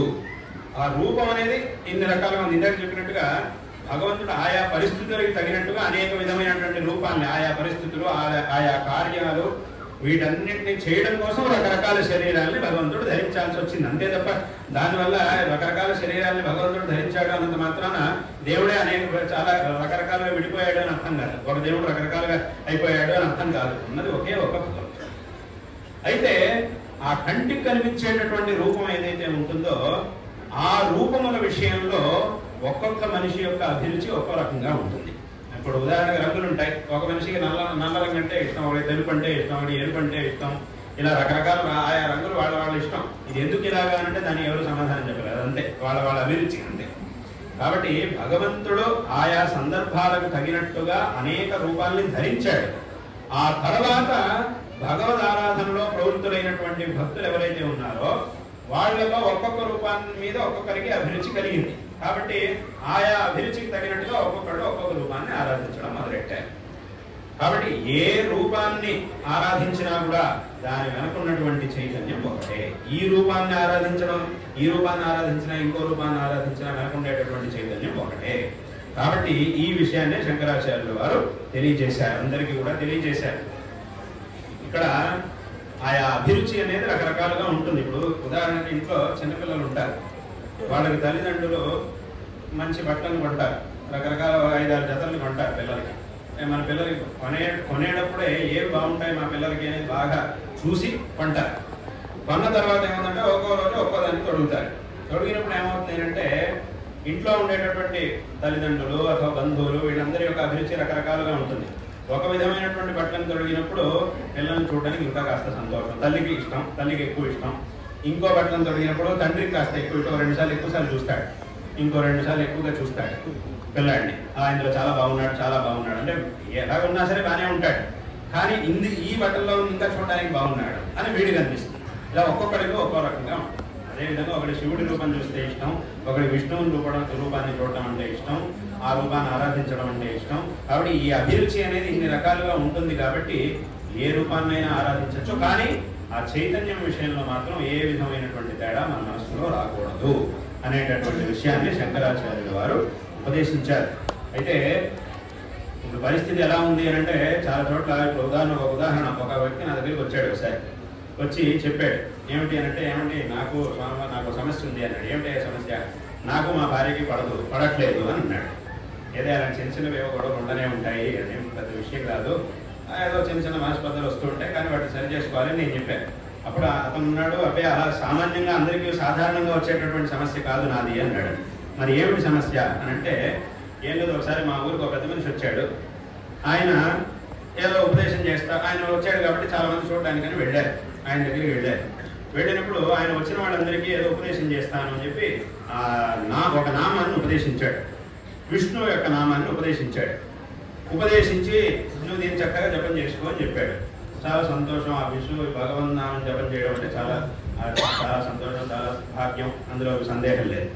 అయితే ఆయన కాస్త ఒక పని ఏం చేశాడు అంటే, నామాన్ని ఉపదేశించాడు, అంతవరకు బాగుంది. విష్ణువు యొక్క నామాన్ని ఉపదేశించాడు, అంతవరకు చాలా బాగుంది. ఆ తర్వాత ఏమన్నాడంటే, ఇంక నుంచి నువ్వు శివాలయాలకు వెళ్ళడానికి వీల్లేదు అని చెప్పాడు. శివాలయాలకు వెళ్ళకూడదు, శివనామాన్ని ఉచ్చరించకూడదు అని ఒకటి చెప్పాడు. అది కాస్త మా భార్య బుద్ధిలో దృఢంగా పడిపోయింది అట్లా. కాబట్టి అక్కడి నుంచి ఇంటికి రాగానే ఇంట్లో ఉన్నటువంటి శివుడి ఫోటోలన్నీ తీసేయాలి. మాకు మొదటి నుంచి ఆ లైన్ శివాలయానికి శివరాత్రి వచ్చినప్పుడు శివాలయానికి వెళ్తాం, రామనవమి వచ్చినప్పుడు రామాలయానికి వెళ్తాం, కృష్ణాష్టమి వచ్చినప్పుడు కృష్ణుడి ఆరాధన చేస్తాం, నవరాత్రులు వచ్చినప్పుడు అమ్మవారి ఆరాధన, ఇలా ఆయా దేవతల్ని ఆరాధించడం అనేది మాకు మొదటి నుంచి వచ్చింది. కాబట్టి ఇప్పుడు ఏమైందనంటే శివాలయానికి వెళ్ళడానికి వీల్లేదు, ఇంట్లో శివుడి విగ్రహాలు ఉండవు, శివుడి ఫోటోలు కానీ ఏమీ ఉండడానికి వీల్లేదు. నేను చెప్పి ఎందుకు ఇలా చేస్తున్నావు, కొత్తగా ఇదంతా లేదు కదా, అన్ని రూపాలని ఆరాధించడం అనేది వెనకటి నుంచి వచ్చింది కదా, ఇప్పుడు ఎందుకు ఇలా చేస్తున్నావు అంటే అది అర్థం కావట్లేదు, ఎంత చెప్పినా అర్థం కావట్లేదు, ఇలా ఉంది పరిస్థితి. ఈ విధంగా నాకు ఆమెకి గొడవలు మొదలైనాయి అని చెప్పాడు. అంటే ఈ శివకేశవ భేదం అనేది ఎంతవరకు వచ్చింది? ఏదో ఎక్కడో ఉంటే పర్వాలేదు, అది ఎంతవరకు వచ్చింది? భార్యాభర్తల మధ్యలో గొడవ పెట్టేంత దూరం వచ్చింది. అంటే ఇంత అనర్థకారి ఆ శివకేశవ భేదం అనేది ఎంత అనర్థం అందరూ గమనించండి. ఆ భేద దృష్టి, తారతమ్య దృష్టి అనేది ఇంత అనర్థకారిగా ఉంది. కాబట్టి అంటే విష్ణువుని ఆరాధించి శివుడిని ద్వేషించినా తప్పే, శివుడిని ఆరాధించి విష్ణువుని ద్వేషించినా తప్పే, అమ్మవారిని ఆరాధించి వీళ్ళని ద్వేషించినా తప్పే. కాబట్టి ఆ తారతమ్య సర్వాత్మ, ఆ తారతమ్య దృష్టి అనేది తప్పు ఉన్నది ఒకే ఒక పరమాత్మ అనేటటువంటి విషయాన్ని శంకరాచార్యుల వారు ఉపదేశించి అందరిలోనూ ఒక ఐకమత్యాన్ని తీసుకొచ్చారు. కాబట్టి శంకరాచార్యుల వారు ఇంత ఐకమత్యాన్ని తీసుకొచ్చి ఈ ధర్మాన్ని ఇంత దృఢంగా సంస్థాపన చేశారు. కాబట్టే వారి యొక్క అవతారమై 1200 సంవత్సరాలైనా ఈ 1200 సంవత్సరాల్లో ఎన్నిసార్లు ఎంతమంది దీన్ని నాశనం చేయాలని ప్రయత్నించినా కూడా ఇవాళకి ఇంత దృఢంగా ఈ ధర్మం. అదే వేరే ఏదైనా ఒక మతమో ఏదో అయ్యుంటే కనుక దాని మీద ఇప్పుడు ఈ ధర్మం మీద దీన్ని నాశనం చేయడానికి ఎన్ని ప్రయత్నాలు జరిగినాయో దాంట్లో ఒక్క ప్రయత్నం దాని మీద జరిగినా కూడా సర్వనాశనం అయిపోయాయి మిగతా. కానీ ఇంత ప్రయత్నం దీని మీద జరిగినా కూడా ఇప్పటికీ వాటన్నింటినీ కూడా తట్టుకొని ఇంత దృఢంగా ఈ ధర్మం నిలబడింది అని అంటే దాని శంకరాచార్యుల వారు చేసినటువంటి శంకర భగవత్పాదాచార్యుల వారు, తదనంతర కాలంలో వచ్చినటువంటి విద్యారణ్య మహాస్వామి వారు, వాళ్ళందరూ కూడా చేసినటువంటి ఆ ధర్మ సంస్థాపన అనేది ఏదైతే ఉందో, ఆ ఆచార్యులందరూ కూడా చేసినటువంటి ఆ ధర్మ సంస్థాపన అనేది ఏదైతే ఉందో అది ఇవాటి రోజున ఈ ధర్మం అనేది ఇంత దృఢంగా ఉండడానికి కారణం.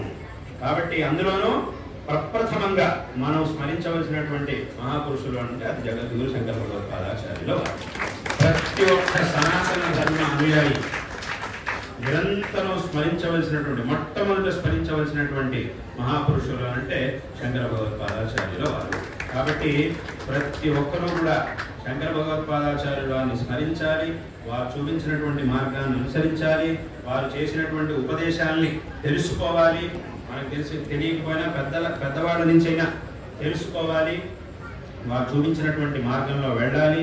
ఈ జీవితాన్ని సార్థకపరుచుకోవాలి అనేటటువంటి విషయాన్ని ఈ సందర్భంలో అందరికీ కూడా తెలియజేస్తున్నాం. శంకరాచార్యుల వారి యొక్క జయంతి ఉత్సవాన్ని వైశాఖ శుక్ల పంచమి సందర్భంలో వారి యొక్క జయంతి ఉత్సవాన్ని అందరూ కూడా తప్పకుండా ఆచరించాలి. అలాగే రామనవమి, శివరాత్రి, నవరాత్రి, వినాయక చవితి, కృష్ణాష్టమి వీటన్నింటినీ కూడా మనం ఆచరిస్తూ ఉంటాము. అదేవిధంగా శంకర జయంతి మహోత్సవాన్ని కూడా ప్రతి ఒక్కరూ తమ ఇళ్లలోనూ ప్రతి ఇంట్లోనూ ఈ శంకర జయంతి ఉత్సవం అనేది జరగాలి. ప్రతి ఇంట్లోనూ ప్రతి దేవాలయంలోనూ ప్రతి ఇంట్లోనూ శంకరాచార్యుల వారికి ఒక స్థానం అనేది ఉండాలి. ఎలాగైతే మనం దేవస్థానానికి వెళ్ళి దేవుడి దర్శనం చేస్తామో శంకరాచార్యుల వారి సన్నిధి ఆ ఒక స్థానం అంటే ఆయా దేవస్థానాల యొక్క చోటు ఇత్యాదులకి తగినట్టుగా అక్కడక్కడ ప్రతి చోట ఒక శంకరాచార్యుల వారి ఒక సన్నిధి అనేది ఉండాలి, ఒక స్థానం అనేది ఉండాలి. మనం అక్కడికి వెళ్ళినప్పుడు వారు కనిపించాలి అక్కడ. ఈ రకంగా చేసినప్పుడు శంకరుడు చూపించినటువంటి ఆ మార్గం ఏదైతే ఉందో, వాటి రోజు చాలా మంది ప్రవచనాలు చెప్తుంటారు, భాషణాలు చేస్తుంటారు. ఏమిటి, అందరిలోనూ ఐకమత్యం రావాలి, హిందువులందరిలోనూ ఐకమత్యం రావాలి అంటారు. మరి ఐకమత్యం ఎలా వస్తుంది? శంకరాచార్యులు వారు చూపించినటువంటి మార్గంలో. అది తప్ప వేరే ఏం చేసినప్పుడు ఉంటే నేను చెప్పేది గొప్ప, నేను గొప్ప అంటే ఐకమత్యం రాదు. మేము గొప్ప, మా ధర్మం గొప్ప అన్నప్పుడు మాత్రమే ఐకమత్యం అనేది. అంతేకాదు నేనేం చెప్పాను అదే సరే నాది గొప్ప అంటే ఎప్పటికీ కూడా ఐకమత్యం అనేది రాదు. కాబట్టి ఇటువంటి మన ధర్మం అనేది చాలా గొప్పది, ఈ ధర్మం అనేది చాలా గొప్ప విషయం అనేదాన్ని మనం తెలుసుకున్నప్పుడు ఇవన్నీ కూడా మన ధర్మంలో ఉన్నటువంటి అనేక సంప్రదాయాలు, ధర్మంలో సంప్రదాయాలు అనేకం ఉంటాయి. ఒక ధర్మంలో అనేక విధమైనటువంటి సంప్రదాయాలు ఉంటాయి. ఆయా సంప్రదాయాలకు తగినటువంటి ఆచరణలు అవన్నీ కూడా వేరు వేరు ఉంటాయి. కానీ వీటన్నిటికీ ఒక సమన్వయం చేసినప్పుడు మాత్రమే, చాలా పువ్వులు ఉన్నాయి, వాటన్నిటినీ ఒక దారంతో కట్టినప్పుడు మాత్రమే ఒక మాల తయారవుతుంది. అప్పుడు మాత్రమే ఆ పూలన్నీ ఒకే చోట ఉంటాయి. లేకపోతే ఒక్కొక్క పువ్వు ఒక్కొక్క దిక్కుకి ఎగిరిపోతుంది. గాలి వచ్చిందంటే అన్ని పూలు ఒక్కొక్క దిక్కుకి ఎగిరిపోతాయి. వాటన్నిటినీ ఒక దారంతో కట్టినప్పుడు మాత్రమే ఆ పూలన్నీ కూడా స్థిరంగా ఉంటాయి. అప్పుడు ఆ మాలని మనం భగవంతుడికి వేయడానికి సాధ్యం అవుతుంది. కానీ మరి అలా కట్టాలంటే అన్ని పూలని కట్టాలంటే ఒక దారం కావాలి, మరి ఇక్కడ ఒక సూత్రం అనేది కావాలి. ఆ సూత్రం ఏమిటి అంటే శంకరాచార్యులు వారు ఉపదేశించినటువంటి అద్వైత తత్వం.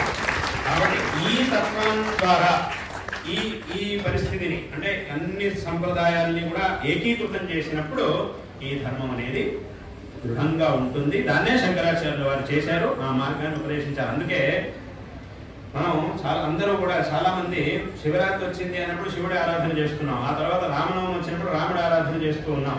శివరాత్రి రోజు నేను పెద్ద దేవుడికి పూజ చేశాను, రామనవమి రోజు చిన్న దేవుడికి పూజ చేస్తున్నాను, అథవా శివరాత్రి రోజు చిన్న దేవుడికి పూజ చేశాను, రామనవమి రోజు పెద్ద దేవుడికి పూజ చేస్తున్నాను అనే భావన ఎవరికి లేదు. ఆ భావన లేకుండా ఉండడం అనేది కావాలి. ఎందుకు అనంటే ఆ సంస్కారాన్ని మన పెద్దవాళ్ళు మనకి ఇచ్చారు. అదే శంకర భగవత్పాదాచార్యుల వారు ఆ పరంపరగా ఆ సంస్కారాన్ని మన పెద్దవాళ్ళు మనకి ఇచ్చారు. ఎందుకంటే ఆ రోజు మరి ఉన్నదేమిటి, ఉన్న భావన ఏమిటి అనంటే ఆ రోజు శివుడి రూపంలో ఉన్నటువంటి పరమాత్మను నేను ఆరాధించాను, మళ్ళీ రామనవమి రోజు రాముడి రూపంలో ఉన్న అదే పరమాత్మను నేను ఆరాధిస్తూ ఉన్నాను అనేటటువంటి భావనే మనకి రక్తగతంగా వచ్చింది. ఇది ఎక్కడి నుంచి వచ్చింది అనంటే శంకర భగవత్పాదాచార్యుల వారు చూపించినటువంటి మార్గం నుంచి ఇది మనకు వచ్చింది. కాబట్టి ఈ విషయాన్ని చక్కగా అందరూ కూడా తెలుసుకొని ఈ ధర్మాచరణని ఎంతో శ్రద్ధగా చక్కగా ధర్మాచరణ చేసి కృతార్థులు కావాలి అనేటటువంటి విషయాన్ని ఈ సందర్భంలో అందరికీ కూడా తెలియజేస్తూ ఉన్నాం. శంకరాచార్యుల వారు ఒక గొప్ప విషయాన్ని చెప్పారు. ఏమిటి అనంటే దుస్తర్కాత్ సువిరమ్యతాం శృతిమతస్తర్కోను సంధీయతాం అని ఒక మాట చెప్పారు. దీని యొక్క అర్థం ఏమిటి అనంటే,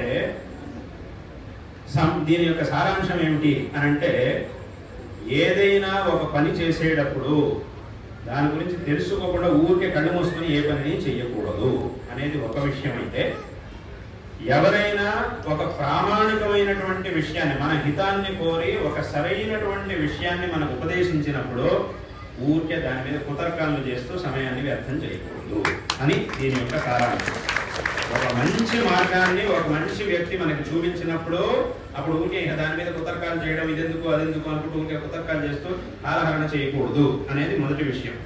రెండోది ఏమిటి అనంటే, ఇందాక చెప్పినట్టుగా ఇంకో విషయం ఏమిటి అనంటే, అలాగని ఏ విషయాన్ని ఊరికే కళ్ళు మూసుకొని అలా చేయకూడదు. చేసేటప్పుడు దాని గురించి ఆలోచించడానికి ఏమిటి, దీని మూలం ఏమిటి, ఇది ఎంత ప్రమాణం, దీనికి ఏమిటి ప్రమాణం అనే విషయాన్ని తెలుసుకోవాలి. లేకపోతే ఏమవుతుంది అనంటే ధర్మం పేరుతో అనేక విధమైనటువంటి మోసాలు జరుగుతాయి. అది ప్రపంచంలో జరుగుతున్నాయి కూడా చాలాసార్లు. రకరకాలుగా ధర్మం పేరుతో, ధర్మం కాదది వాస్తవం, కానీ ధర్మం పేరుతో రకరకాల మోసాలు జరుగుతూ ఉండడం, దాని ద్వారా ఈ ధర్మానికి చెడ్డ పేరు రావడం, ఎవరైతే మంచివాళ్ళుగా ఉన్నారో వాళ్ళకి చెడ్డ పేరు రావడం, ఇదంతా కూడా చాలా చోట్ల జరుగుతూనే ఉంది. నిజంగా ఎవరైతే మంచివాళ్ళుగా ఉన్నారో వాళ్ళకి చెడ్డ పేరు రావడం, దీనివల్ల ఎవడో చేసినటువంటి పని వల్ల ఎవరికో చెడ్డ పేరు రావడం, అది చాలా చోట్ల జరుగుతూ ఉంటుంది. ఒక చాలా మందికి అనుభవంలో కూడా ఉంటుంది. బహుశా చాలా మందికి అనుభవంలోనూ ఉండొచ్చు, ఆ విషయం అనుభవించుంటారు చాలా మంది. కాబట్టి ఈ రకంగా అందుకే ఇదంతా కూడా ఆలోచించే శంకరాచార్యులు వారు అప్పుడే చెప్పారు. ఏమిటి అంటే, ఏం చేసినా ఊరికే కళ్ళు మూసుకొని చేయొద్దు. ఇలా కళ్ళు మూసుకొని చేసే వాళ్ళు ఎవరైతే ఉంటారో వాళ్ళు ఉన్నంత వరకు మోసాలు జరుగుతూనే ఉంటాయి. కాస్త కళ్ళు తెరిచి ఏది మన ధర్మం, ఏది నిజమైనటువంటి సంప్రదాయం, మనం ఎవరిని ఆరాధించాలి, ఏం చెయ్యాలి, ఎవరిని మనం ఆరాధించాలి, ఎవరిని గౌరవించాలి, ఎవరిని ఉపేక్షించాలి అనేటటువంటి, ఎవరు చూపించిన మార్గంలో వెళ్ళాలి అనేటటువంటి విషయాన్ని కాస్త మనం కళ్ళు తెరిచి ఆలోచించినప్పుడు మాత్రమే మనం సరైనటువంటి మార్గంలో వెళ్ళగలుగుతాం. మన వల్ల మోసాలు జరగకుండా ఉంటాయి. కాబట్టి అందుకే శంకరాచార్యులు వారు చెప్పారు, ఆ శృతిమత స్తర్పోనుసంధీయతం అని చెప్పింది అందుకోసమే.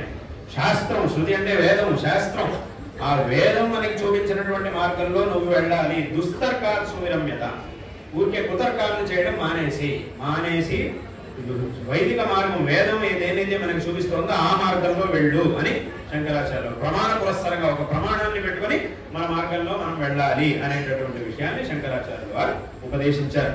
కాబట్టి ఇది చాలా ఆవశ్యకం. అందులోనూ ఇప్పటి కాలానికి ఈ ఉపదేశం అనేది ఎంతో అవసరం. అంటే ఈ రకమైనటువంటి అనేక ఉపదేశాలు శంకరాచార్యులు వారు అప్పటి కాలంలోనే చేశారు. కాబట్టి ఈ ఉపదేశాలన్నింటినీ కూడా చక్కగా తెలుసుకోవాలి. ఆ సరైనటువంటి మార్గంలో వెళ్ళి ఈ జీవితాన్ని సార్థకపరచుకోవాలి. తప్పకుండా భగవద్ అనుగ్రహం అనేది మనకి ఎప్పుడూ ఉండనే ఉంటుంది. మనం చేసినటువంటి ధర్మం, మనం చేసినటువంటి ఆ మంచి పనులు ఏవైతే ఉన్నాయో, మనం పడినటువంటి పరిశ్రమ ఏదైతే ఉందో, ఇది ఎప్పటికీ కూడా వ్యర్థం కాదు. తప్పకుండా దాని యొక్క ఫలం మనకి లభిస్తుంది అనేటటువంటి విషయంలో ఏమాత్రం సందేహం లేదు. కష్టపడినప్పుడు కొన్నిసార్లు ఆ ఫలం అనేది మనకి దొరకడం కాస్త ఆలస్యం అవుతుంది, అంతే తప్ప అది ఎక్కడికి పోదు. తప్పకుండా ఆ ఫలం అనేది మనల్ని వెతుక్కుంటూ వస్తుంది, మనకి దొరుకుతుంది అనేటటువంటి విషయంలో ఏమాత్రం సందేహం లేదు. అదే చెప్పినట్టుగా కొన్నిసార్లు ఆలస్యం అవుతుంది. కానీ ఇప్పుడు మనం ఎక్కడికైనా వెళ్ళాలనుకుంటాం, ఒక ఊరు నుంచి ఇంకో ఊరికి వెళ్ళాలనుకుంటాం, కానీ వెళ్ళడానికి పరిస్థితి అనుకూలంగా ఉంటాయి. పరిస్థితి బాగా లేదు అంటే అప్పుడు ఏం చేయాలి? వాళ్ళు కాసేపు ఎదురు చూడాల్సిందే. అలాగని ఎప్పుడు ఇలాగే ఉంటుంది, పరిస్థితి ఏమీ ఉండదు. కొన్నిసార్లు హాయిగా మనం ఇప్పుడు అనుకున్నాం, వెంటనే తక్షణంగా బయలుదేరాం, అక్కడికి చేరుకున్నాం, అంతా చూస్తుండగానే అంతా అయిపోయింది. అలా కూడా అవుతుంటుంది. ఒక్కోసారి ఏముందంటే మనం వెళ్ళాలనుకున్నాం, కానీ ప్రతిబంధకం ఏదో ఉంది, వెళ్ళడానికి కుదరదు. కాబట్టి కాసేపు ఆగాల్సి వస్తుంది. ఆ ప్రతిబంధకం నివృత్తి అయ్యేంత వరకు ఆగి తర్వాత కావాలంటే మనం వెళ్ళచ్చు. కాబట్టి ఈ రకంగా మనం పడినటువంటి పరిశ్రమ, మనం పడినటువంటి కష్టం ఇది ఎప్పటికీ కూడా వ్యర్థం కాదు. దాని ఫలం ఖచ్చితంగా మనకి లభిస్తుంది అనేటటువంటి విషయంలో ఏమాత్రం మనకి సందేహం ఉండకూడదు. ఎవరెవరో చెప్పినవి మనకు అనవసరం. ఎందుకంటే దీని గురించి చాలా మంది నిందించే వాళ్ళు ఉన్నారు కదండి అని అంటే, వాడు నువ్వు ఎలా ఉన్నా సరే నిందిస్తూ ఉంటాడు. నిందించే వాళ్ళు ఎవరైతే ఉన్నారో వాళ్ళు ఎలా నిందించడం అనేది వాడి స్వభావం. కాబట్టి నువ్వు ఎలా ఉన్నా కూడా వాడు నిందిస్తూనే ఉంటాడు. నువ్వు మంచిగా ఉన్నా వాడు ఉపకారం చేసినా నిందిస్తూనే ఉంటాడు, దానిలో మళ్ళీ ఏదో తప్పులు వెతుకుతూనే ఉంటాడు. వాడిని వదిలేసినా కూడా మళ్ళీ దాంట్లో ఏదో తప్పులు వెతుకుతూనే ఉంటాడు, వదిలేసినా తప్పులు వెతుకుతాడు.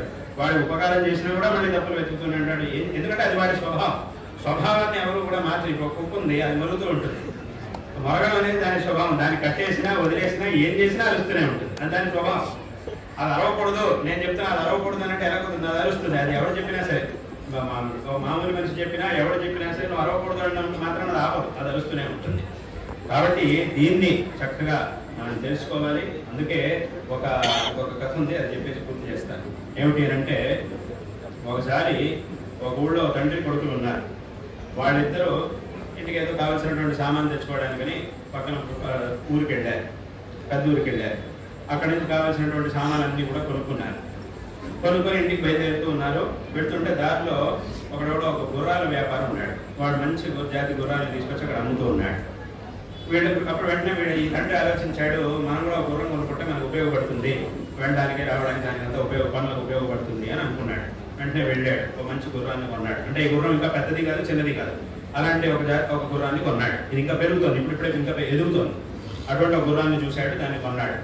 కొని దాన్ని కట్టి ఇంటికి వెళ్తూ ఉన్నాడు. వీడు నడుస్తున్నాడు, వీడితో పాటు వీడు కొడుకు వస్తున్నాడు, దాన్ని తాటితో కట్టి తీసుకెళ్తూ ఉన్నాడు. వెళ్తూ ఉన్నప్పుడు కొంత దూరం వెళ్ళిన తర్వాత ఏమైందంటే ఒకడు వచ్చాడు దారిలో.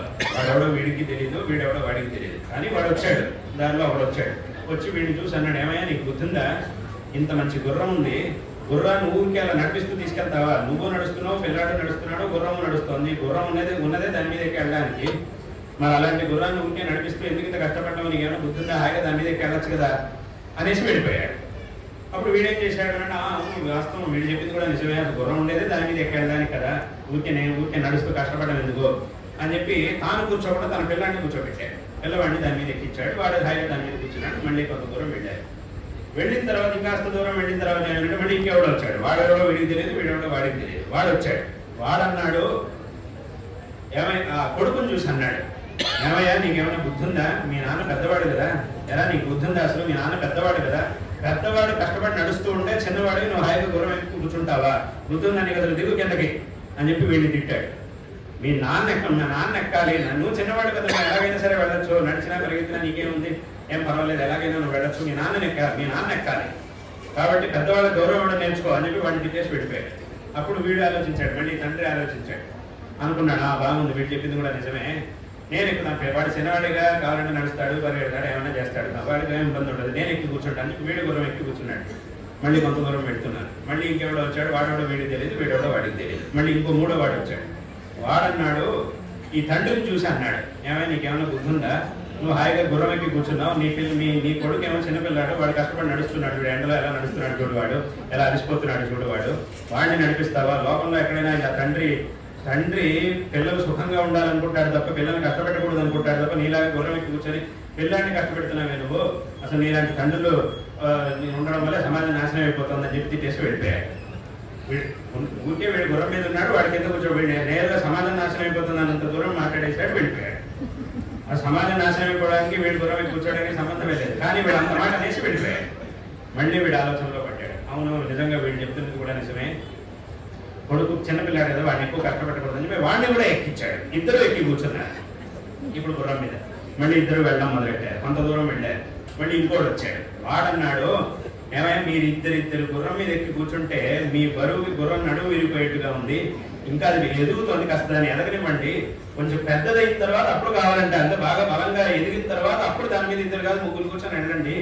ఇప్పుడే కదా కొనుక్కొని వస్తున్నావు కదా, ఇంత మంచి గుర్రాన్ని కొనుక్కొని తీసుకెళ్తూ ఇది ఇంటికి వెళ్ళేలోపే దాని నడుము విరిగిపోయేట్టుగా ఉంది, ముందు దాన్ని చక్కగా చూసుకొని దానికి కావాల్సినటువంటి ఆహారాన్ని ఇచ్చి దాన్ని అది ఎదిగిన తర్వాత కావాలంటే ఇద్దరు కాదు ముగ్గురు కూర్చోండి, ఇప్పుడే ఎందుకు ఇలా చేస్తున్నారు, ఎందుకు దాన్ని ఊరికే హింసిస్తున్నారు, ఆ మూగ ప్రాణిని ఎందుకు హింసిస్తున్నారు అని చెప్పి తిట్టేసి వెళ్ళాడు. అప్పుడు వీడేం చేశాడంటే వెంటనే వీడితో మళ్ళీ తండ్రి ఆలోచనలో పడ్డాడు, అవును నిజమే, వీడు చెప్తున్నది కూడా నిజమే, ఇంత ఖర్చు పెట్టి కొన్నాం కదా గుర్రాన్ని, ముందు దీన్ని బాగా కాపాడుకోవాలి, దీన్ని చక్కగా కాపాడుకుని ఇది ఎదిగేంత వరకు బాగా మనం వేచి చూస్తే, ప్రతీక్ష చేస్తే, ఆ తర్వాత ఎట్లాగైనా సరే దీన్ని హాయిగా వాడుకోవచ్చు, ఎంత దూరం అయినా సరే వెళ్ళొచ్చు, ఎంత బరువునైనా సరే దీని మీద పెట్టచ్చు అనుకొని ముందు అసలు దీన్ని బాగా చూసుకోవాలి, దీనికి ఏ ఇబ్బంది రాకుండా దీన్ని జాగ్రత్తగా చూసుకోవాలి, ఏ కష్టం కలగకుండా జాగ్రత్తగా చూసుకోవాలి అని చెప్పి ఏం చేశాడు అంటే, ఒక పెద్ద వెదురు కర్రను తీసుకొచ్చి గుర్రాన్ని కాళ్ళని దానికి కట్టి ఇద్దరు తండ్రి కొడుకులు ఇద్దరు భుజం మీద పెట్టుకొని మోసుకెళ్ళడం, దానికి ఏ కష్టాన్ని కలిగించకూడదు గుర్రానికి అని చెప్పి వాళ్ళు భుజం మీద మోసుకోవడం, దానికి తల కిందగా వేలాడదీసి గుర్రాన్ని అలా మోసుకెళ్ళడం మొదలెట్టారు. కొంత దూరం వెళ్ళిన తర్వాత మళ్ళీ ఇంకోటి వచ్చాడు. మీ ఇద్దరు లాంటి మూర్ఖులు అసలు నేను ఎక్కడా చూడలేదు, గుర్రం మీద మీరెక్కాలా, మీరు గుర్రం మిమ్మల్ని మొయ్యాలా, మీరు గుర్రాన్ని మొయ్యాలా, అసలు బుద్ధిందా మీ ఇద్దరికి, ఏమిటి ఏం చేస్తున్నారు అసలు మీరు అని చెప్పి వాడు తిట్టేసి, మీ అంత మూర్ఖులు నేను అసలు ఎక్కడా చూడలేదు, మీరు గుర్రాన్ని మొయ్యడం ఏమిటి, అసలు బుద్ధిందా ఎక్కడైనా, హాయిగా దాన్ని వదిలేస్తే దాని పాటికి అది వస్తుంది కదా, ఎందుకు ఇలా చేస్తున్నారు అని చెప్పి వీడు తిట్టేసి వెళ్ళిపోయాడు. వాడెవడో వీడికి తెలియదు, వీడెవడో వాడికి తెలియదు, ఇలా తిట్టేసి వెళ్ళిపోయాడు. అప్పుడు ఇక విని ఏం చేసినా కూడా ప్రతివాడు ఏదో ఒకటి అంటున్నాడు అని చెప్పి వీడు బాగా విసిగిపోయాడు ఈ తండ్రి. అప్పుడు వీడు ఏం చేశాడంటే, ఎప్పుడు ఏమైనా అన్నివ్వండి, నేను మాత్రం ఇలాగే తీసుకెళ్ళి, ఇప్పుడు మా ఊరు ఇంకా దీన్ని మార్చేది లేదు, మళ్ళీ ఈ గుర్రాన్ని ఇలాగే మోసుకెళ్తా మా ఇంటి వరకు, ఇంకా మాత్రం నేను మార్చను, ఇలాగే తీసుకుపోతా. ఏం చేసినా ఎవరో కూడా చేదో అంటున్నాడు కదా, కాబట్టి ఇంకేం చేయమంటారు, నన్ను ఇలాగే తీసుకెళ్తా, ఏమైనా కానివ్వండి, ఎవడేమైనా అనుకోనివ్వండి అన్నాడు. ఇలా మోసుకెళ్ళడం మొదలెట్టాడు. కొంచెం దూరం వెళ్ళారు, ఒక కాలువ వచ్చింది. ఆ కాలువ మీద చిన్న సేతు ఉంది. చిన్న వంతెన ఉంది. వంతెన అంటే అది బాగా గట్టిగా కట్టిందే కాదు, ఓకే మనుషులు నడవడానికి కట్టినటువంటి ఒక వంతెన. ఒకళ్ళు ఇద్దరు మహా అంటే ముగ్గురు కంటే ఎక్కువ ఎవరు వెళ్ళలేదు. దాని మీద అంతకంటే ఎక్కువ బరువు అయితే అది కూలిపోతుంది. అట్లాంటి వంతెన ఒకటి వచ్చింది. సరే నెమ్మదిగా దాని మీద వీళ్ళ గుర్రాన్ని మోసుకుంటూ నెమ్మదిగా వెళ్తున్నారు. వీళ్ళిద్దరైతే పర్వాలేదు, ఆ గుర్రాన్ని దాని మీద తీసుకెళ్లేసరికి బరువు ఎక్కువైపోయి అది కాస్త విరిగిపోయింది. ఆ వంతెన కాస్త విరిగిపోయి కూలిపోయింది. వీళ్ళు కొడుకు ఆ గుర్రం అందరూ ఆ కాలంలో పడ్డారు. సరే ఏదో కష్టపడి మొత్తానికి ఈదుకుంటూ వచ్చి ఒడ్డుకి ఈదుకుంటూ వచ్చారు. ఆ గుర్రాన్ని కూడా తీసుకొచ్చి సరే మళ్ళీ దాన్ని నడిపించుకుంటూ వెళ్దామని చెప్పి ఆ కట్లన్నీ ఇప్పాడు. అయితే అప్పుడేమైంది అంటే ఒకసారి వీడెక్కాడు, ఒకసారి వాడి దిగాడు, కొడుకును కూర్చోబెట్టాడు, ఇద్దరు ఎక్కారు, మళ్ళీ ఇద్దరు దిగారు, దీన్ని మోస్తున్నారు, తలకెందులుగా చేసి మోసుకెళ్ళడం మొదలెట్టారు. ఇదంతా చూసి గుర్రానికి ఒక రెక్క పిచ్చెక్కినట్టయింది ఆ గుర్రాన్ని. కాబట్టి అదేం చేస్తుంది అంటే వీడు ఎప్పుడు కట్లిప్పుతాడా, ఎప్పుడు పారిపోతామా అని అదే ఎదురు చూస్తాడు ఆ గుర్రం. కాబట్టి వీడేం చేశాడు, వెంటనే కట్టిప్పాడు. వెంటనే అక్కడి నుంచి లేచింది, పారిపోయింది. వీడు పట్టుకుందామని ప్రయత్నం చేశాడు, వీడికి దొరకలేదు. అది కాస్త ఎక్కడికో పారిపోయింది. వీడు దాన్ని వెంట పట్టాడు, అయినా కూడా దొరకలేదు. అయిపోయింది, అక్కడికి అయింది. ఆ తర్వాత వాడు బాధపడ్డాడు. ఏమిటి అని అంటే, అసలు చివరికి మేము గుర్రాన్ని మోసుకెళ్తున్నప్పుడు ఒకడు వచ్చి చెప్పాడు కదా, అప్పుడు నేనేం చేశాను, ఎవడేమైనా కానివ్వండి నేను ఇలాగే వెళ్తాను అని చెప్పి నేను అనుకున్నాను కదా. ఆ అనుకోవడం మొదటే అనుకుని ఉండాలి. మొట్టమొదట నేను ఒక ఆలోచన ఉంది కదా, నాకు నేనేం మూర్ఖుడిని కాదు కదా, మొద్దుని కాదు కదా, నాకు ఆలోచన ఉంది కదా. నేను నడుస్తూ హాయిగా, నాకేం ఇబ్బంది, ఎన్నిసార్లు నడిచేటాను ఇలాగ హాయిగా. నేను నడిచాను, మా పిల్లాడు నడిచాడు, ఇక్కడి నుంచి ఆ ఊరికి నడిచాను అనేది మాకేం కొత్త కాదు, ఎన్నిసార్లు వెళ్ళొచ్చాము. కాబట్టి వాడెవడో ఏదో అన్నాడు అని చెప్పి నన్ను రకరకాలుగా మార్చుకుంటూ, పైగా వాడెవడో నాకు తెలియదు. వాడు నా మంచి కోసం చెప్పాడా, అసలు ఎందుకు అన్నాడు, చేపలు ఎంతో అన్నాడా ఏమీ తెలియదు. వాడెవడో ఏదో అన్నాడని చెప్పి వాడి కోసం ఎవడెవడో ఏదో అంటున్నాడని చెప్పి ఒక్కొక్కడి కోసం నేను ఇన్ని రకాలుగా మారి చివరికి ఏమైందంటే నా గుర్రం కాస్త పోయింది. నాకే నష్టం. అసలు వాడెవరు, వాడు ఇప్పుడు ఎక్కడున్నాడు, అన్నవాడిని పోయి తిడదామంటే వాడెవడో తెలియదు, వాడు ఇప్పుడు ఎక్కడున్నాడో తెలియదు. ఇది కానీ నష్టపోయింది మాత్రం నేను. ఇవాళ ఇంత కష్టపడి ఇంత ఖర్చు పెట్టుకుంటే అది కాస్త పోయింది, నష్టపోయింది. నేను ఇంతలో ఊరు వాళ్ళంతా పరిగెత్తుకొచ్చారే, నువ్వు నీ వల్ల వంతని కూలిపోయింది, ఆ వంతని కూడా నువ్వే కట్టించాలి, దాని ఖర్చు అంతా నీదే అని చెప్పి మళ్ళీ వాడి మీద పడ్డారు ఊరు వాళ్ళంతా. ఇదంతా ఎవడు కడతాడు, మేమంతా కష్టపడి కట్టాము, కూలిపోయింది, నీ బుద్ధి తక్కువ దాని వల్ల అది కూలిపోయింది, ఇది కూడా నువ్వే కట్టాలి అని చెప్పి వాడి మీద వాళ్ళంతా వచ్చారు. కాబట్టి ఇదంతా మొట్టమొదట నాకు ఒక మంచి ఆలోచన ఉంది, నేను ఒక మంచి ఆలోచనతో నా మార్గంలో నేను వెళ్తున్నా. ఎవడో వచ్చాడు, తెలియని అనామకుడు ఎవడో వచ్చాడు, ఏదో అన్నాడు, వాడి కోసం వాడేదో అన్నాడని చెప్పి నేనేదో చేసేయాలి అని చెప్పి నన్ను నేను ఇన్ని రకాలుగా మార్చుకొని చివరికి నేను ఇంత నష్టపోవాల్సి వచ్చింది.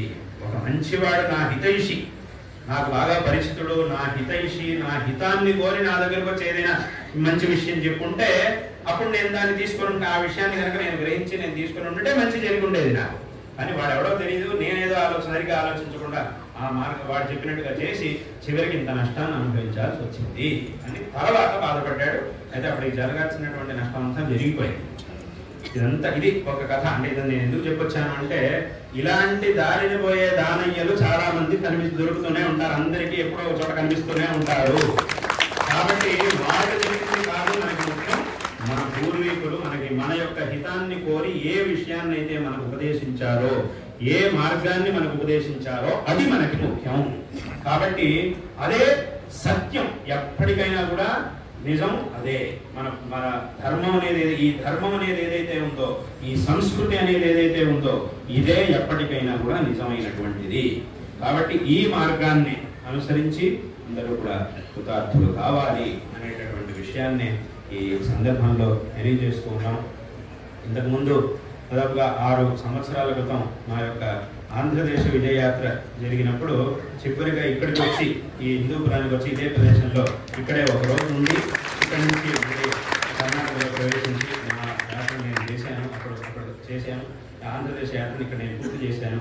మళ్ళీ ఇప్పుడు ఇన్ని సంవత్సరాలు అయిన తర్వాత ఇక్కడికి వచ్చేటటువంటి, అంటే ఈ ఒక్క ఊరికి మాత్రమే నేను ఇక్కడికి వచ్చింది. మళ్ళీ ఇక్కడ నుంచి మళ్ళీ కర్ణాటకలో అన్ని చేశాను. ఒక్క ఊళ్ళో ఇవాళ రోజులు, రేపటి రోజుల కార్యక్రమం, ఇవాళ రేపు 2 రోజుల కార్యక్రమం, మళ్ళీ రేపు సాయంకాలానికి మళ్ళీ కొండలకి వెళ్ళాల్సినటువంటి కార్యక్రమం ఉంది. కాబట్టి ఈ రకంగా ఇన్ని సంవత్సరాల తర్వాత ఇక్కడికి వచ్చేటటువంటి సందర్భం ఆ భగవద్ అనుగ్రహంతో భగవత్ సంకల్పంతో మళ్ళీ వాటి రోజున వచ్చింది. అప్పుడు నేను వచ్చినప్పుడు 6 సంవత్సరాల క్రితం నేను వచ్చినప్పుడు మీ అందరిలో ఏ విధమైనటువంటి ఒక భక్తిని చూశానో దానికంటే 2 ఇంతలు ఎక్కువ వాటి రోజు నేను చూస్తున్నాను.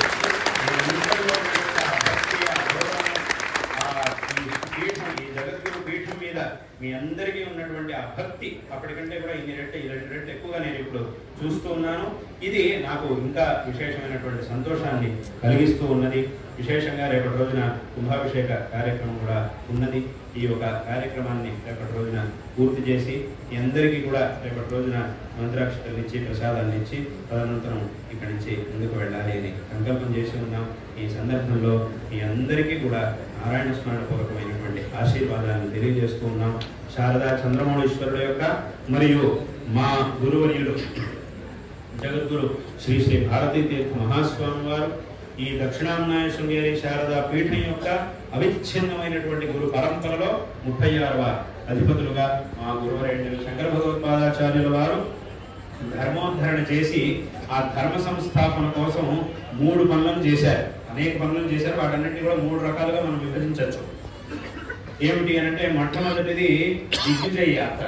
శంకరాచార్యుల వారు సమస్త భారతదేశంలో అనేక ప్రదేశాలకు వెళ్ళారు. ఎంతో మందితో వాదన చేసి వాళ్ళందరినీ కూడా సరైనటువంటి మార్గంలోకి తీసుకొచ్చారు. అది మొదటి కార్యం. రెండో కార్యం ఏమిటి అంటే గ్రంథ రచన. భాష్యాలని ప్రకరణ గ్రంథాలని అన్నింటినీ కూడా రాసి ఆ గ్రంథాల్లో అనేక విధమైనటువంటి విషయాలను ఉపదేశించారు. ఇందాక చెప్పినట్టుగా మనిషి యొక్క శ్రేయస్సు కావాల్సినటువంటి విషయాన్ని ఉపదేశించారు. అది రెండో కార్యం. ఇక మూడో కార్యానికి వస్తే అది చతురామ్నాయ పీఠముల యొక్క స్థాపన. మన భారతదేశం యొక్క 4 దిక్కుల్లోనూ 4 ఆమ్నాయ పీఠాలని స్థాపించి సమస్తమైనటువంటి భారతదేశంలో నిరంతరం ఈ ధర్మ ప్రచారం జరగాలి అనేటటువంటి ఉద్దేశంతో ఈ చతురామ్నాయ పీఠాన్ని స్థాపించారు. అటువంటి ఆమ్నాయ పీఠంలో మన సంపూర్ణమైనటువంటి దక్షిణ భారతదేశానికి ఆమ్నాయ పీఠాన్నిగా శృంగేరి క్షేత్రంలో శంకర భగవత్పాదాచార్యుల వారు శారదా పీఠాన్ని స్థాపించారు. దీనికి ఈ శారదా పీఠం అనేటటువంటి పేరు ఎందుకు వచ్చింది అని అంటే శంకరాచార్యుల వారు ఇక్కడ శారదామ్మ వారిని స్థాపించి ఈ పీఠాన్ని స్థాపించారు కాబట్టి దీనికి శారదా పీఠము అనేటటువంటి పేరు వచ్చింది. అందులో దక్షిణ దిక్కు యొక్క పీఠం కాబట్టి దక్షిణామ్నాయ పీఠం. ఋష్యశృంగ మహర్షి తపస్సు చేసినటువంటి ప్రదేశంలో ఈ పీఠాన్ని స్థాపించారు కాబట్టి ఇది శృంగేరి పీఠం. కాబట్టి ఇది దక్షిణామ్నాయ శృంగేరి శారదా పీఠము అనేటటువంటి ఆ నామధేయం ఈ పీఠానికి వచ్చి ఉన్నది. ఈ పీఠ పరంపరలో అవిచ్ఛిన్నమైనటువంటి పరంపరలో జగద్గురు శ్రీ విద్యారణ్య మహాస్వామి వారు 12వ అధిపతులుగా ఉండి చతుర్వేద భాష్యములను రచించారు. అనేక శాస్త్రముల్లో అనేక గ్రంథాలని రచించారు. విజయనగర సామ్రాజ్యాన్ని స్థాపించారు. ఒక గొప్ప హిందూ ధర్మ సామ్రాజ్యమైనటువంటి ఆ విజయనగర సామ్రాజ్యాన్ని స్థాపింపజేశారు విద్యారణ్య మహాస్వామి వారి. ఈ రకంగా ఈ అవిచ్ఛిన్నమైనటువంటి గురు పరంపరలో మా గురువులు జగద్గురు శ్రీ శ్రీ భారతీ తీర్థ మహాస్వామి వారు మా గురువులు కూడా తమ యొక్క యాత్రలో ఇదివరకు చాలా ఏళ్ల క్రితం ఇక్కడికి వచ్చారు. విశేషంగా 6 సంవత్సరాల తర్వాత ఇక్కడికి వచ్చేటటువంటి సందర్భం ఏర్పడింది. ఇవాళ రోజున ఇక్కడికి వచ్చాం. మీ అందరికీ కూడా మరొకమారు నారాయణ స్మరణపూర్వకమైనటువంటి ఆశీర్వాదాలను తెలియజేస్తూ ఉన్నాం. ఇక్కడ ఈ పవిత్రమైనటువంటి గాయత్రి అమ్మవారి సన్నిధిలో ఈ ప్రాంగణంలో విశేషమైనటువంటి ఇందాక చెప్పినట్టుగా అనేక విధమైనటువంటి దీని యొక్క అభివృద్ధి ఎలా జరిగింది, వెనకటి వాళ్ళు చక్కగా ఆలోచించి ఇక్కడ ఒక ధార్మికమైనటువంటి వాతావరణం ఉండాలి అనేటటువంటి ఉద్దేశంతో ఈ దేవాలయాన్ని ప్రతిష్ఠించి ఈ విశేషమైనటువంటి ప్రాంగణాన్ని ఏర్పరిచారు. ఇది చాలా సంతోషకరమైనటువంటి విషయం. ఆ తర్వాత క్రమేణా ఇక్కడ అనేక విధమైనటువంటి అభివృద్ధి కార్యాలు జరుగుతూ వచ్చినాయి. విశేషంగా ప్రతి సంవత్సరం అనేక సందర్భాల్లో అనేక విధమైనటువంటి ధార్మిక ఆచరణలు కూడా ఇక్కడ జరుగుతూ ఉండడం ఇది అత్యంత సంతోషకరమైనటువంటి విషయం. ఈ అన్ని ఆచరణల్లోనూ అన్ని భగవత్ కార్యాల్లోనూ అందరూ కూడా తప్పకుండా పాల్గొనాలి. ఇక్కడ ఒక మంచి కార్యక్రమం జరుగుతోంది, లోకక్షేమం కోసం మంచి కార్యక్రమం జరుగుతోంది అని అంటే ఎవరు మనల్ని పిలవాల్సిన అవసరం లేదు. మనందరం మనమే వెళ్ళాలి. కార్యక్రమాలు ఉన్నప్పుడు అప్పుడు వాళ్ళు పిలిస్తే కానీ వెళ్ళకూడదు. వాళ్ళు పిలవకుండా వెళ్ళడానికి వీల్లేదు. వాళ్ళ వైయక్తికమైన కార్యక్రమం. లోకక్షేమం కోసం ఒక కార్యక్రమం ధార్మికమైనటువంటి కార్యక్రమం జరుగుతుందంటే మాత్రం తప్పకుండా మనం వెళ్ళాలి. కొంతమంది అంటారు అదేంటంటే మేము వెళ్ళి ఏం చేయాలి, వెళ్తే నాకేమిటి పని అని అంటారు. పని ఏం చేయగల పని ఉంటే పని చేయట్లేదు, లేదంటే వెళ్ళిరండి చాలు, వెళ్ళొస్తే చాలు. అక్కడికి వెళ్ళి దేవుడు దర్శనం చేసి వస్తే చాలు, ఏం అక్కర్లేదు. అక్కడికి వెళ్ళి నిలబడితే తెలుస్తుంది అసలు పని చేయాలా, ఏం పని చేయాలి. ఎందుకంటే భగవంతుడు ఒక్కొక్కరికి అవకాశాన్ని ఇస్తాడు, ఒక్కొక్క పని చేసేటటువంటి అవకాశాన్ని భగవంతుడు ఇస్తాడు. ఒకసారి భగవంతుడు సంకల్పించాడు అని అంటే అది ఎప్పటికీ మారదు. మనం ఎంత ప్రయత్నం చేసినా కూడా అది జరగదు. భగవంతుడు ఫలానా వాడి చేత వాడి ద్వారా ఈ కార్యం జరగాలి అని సంకల్పించాడు అని అంటే వాడి ద్వారానే అవుతుంది. వీడి ద్వారా ఇది ఇప్పుడు కాదు, ఇప్పుడు వీడి ద్వారా జరగకూడదు, భవిష్యత్తులో ఇంకెప్పుడైనా అని కనుక భగవంతుడు సంకల్పం ఉంటే అది ఆ తర్వాతే జరుగుతుంది. కాబట్టి భగవంతుడు ఒక్కొక్కరిని నిమిత్త మాత్రుడుగా చేస్తాడు.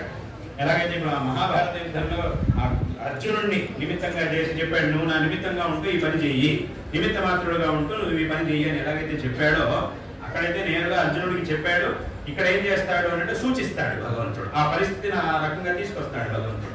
కాబట్టి ఆ రకంగా ఎవరికైతే ఆయా కార్యాల్ని ఆయా బాధ్యతల్ని నిర్వర్తించేటటువంటి ఆ సందర్భం అనేది వస్తుందో ప్రతి ఒక్కరు కూడా ఆయా కార్యాలను చక్కగా నిర్వర్తించి ప్రామాణికంగా నిర్వర్తించి తమ కార్యాల్ని చక్కగా నిర్వర్తించి ఈ ధార్మికమైనటువంటి వాతావరణాన్ని నిరంతరం చక్కగా కాపాడుకోవాలి. ఈ వాతావరణం సదాకాలం ఇక్కడ ఇదే రకంగా ఉండాలి. అందరూ కూడా దీంట్లో విశేషంగా పాల్గొనాలి. అలాగే ఎవరు కూడా ఉంటే దీంట్లో ఇబ్బందులు తీసుకురాకూడదు, ఇబ్బంది పెట్టకూడదు. ఎవరు కూడా అందరూ పాల్గొనాలి.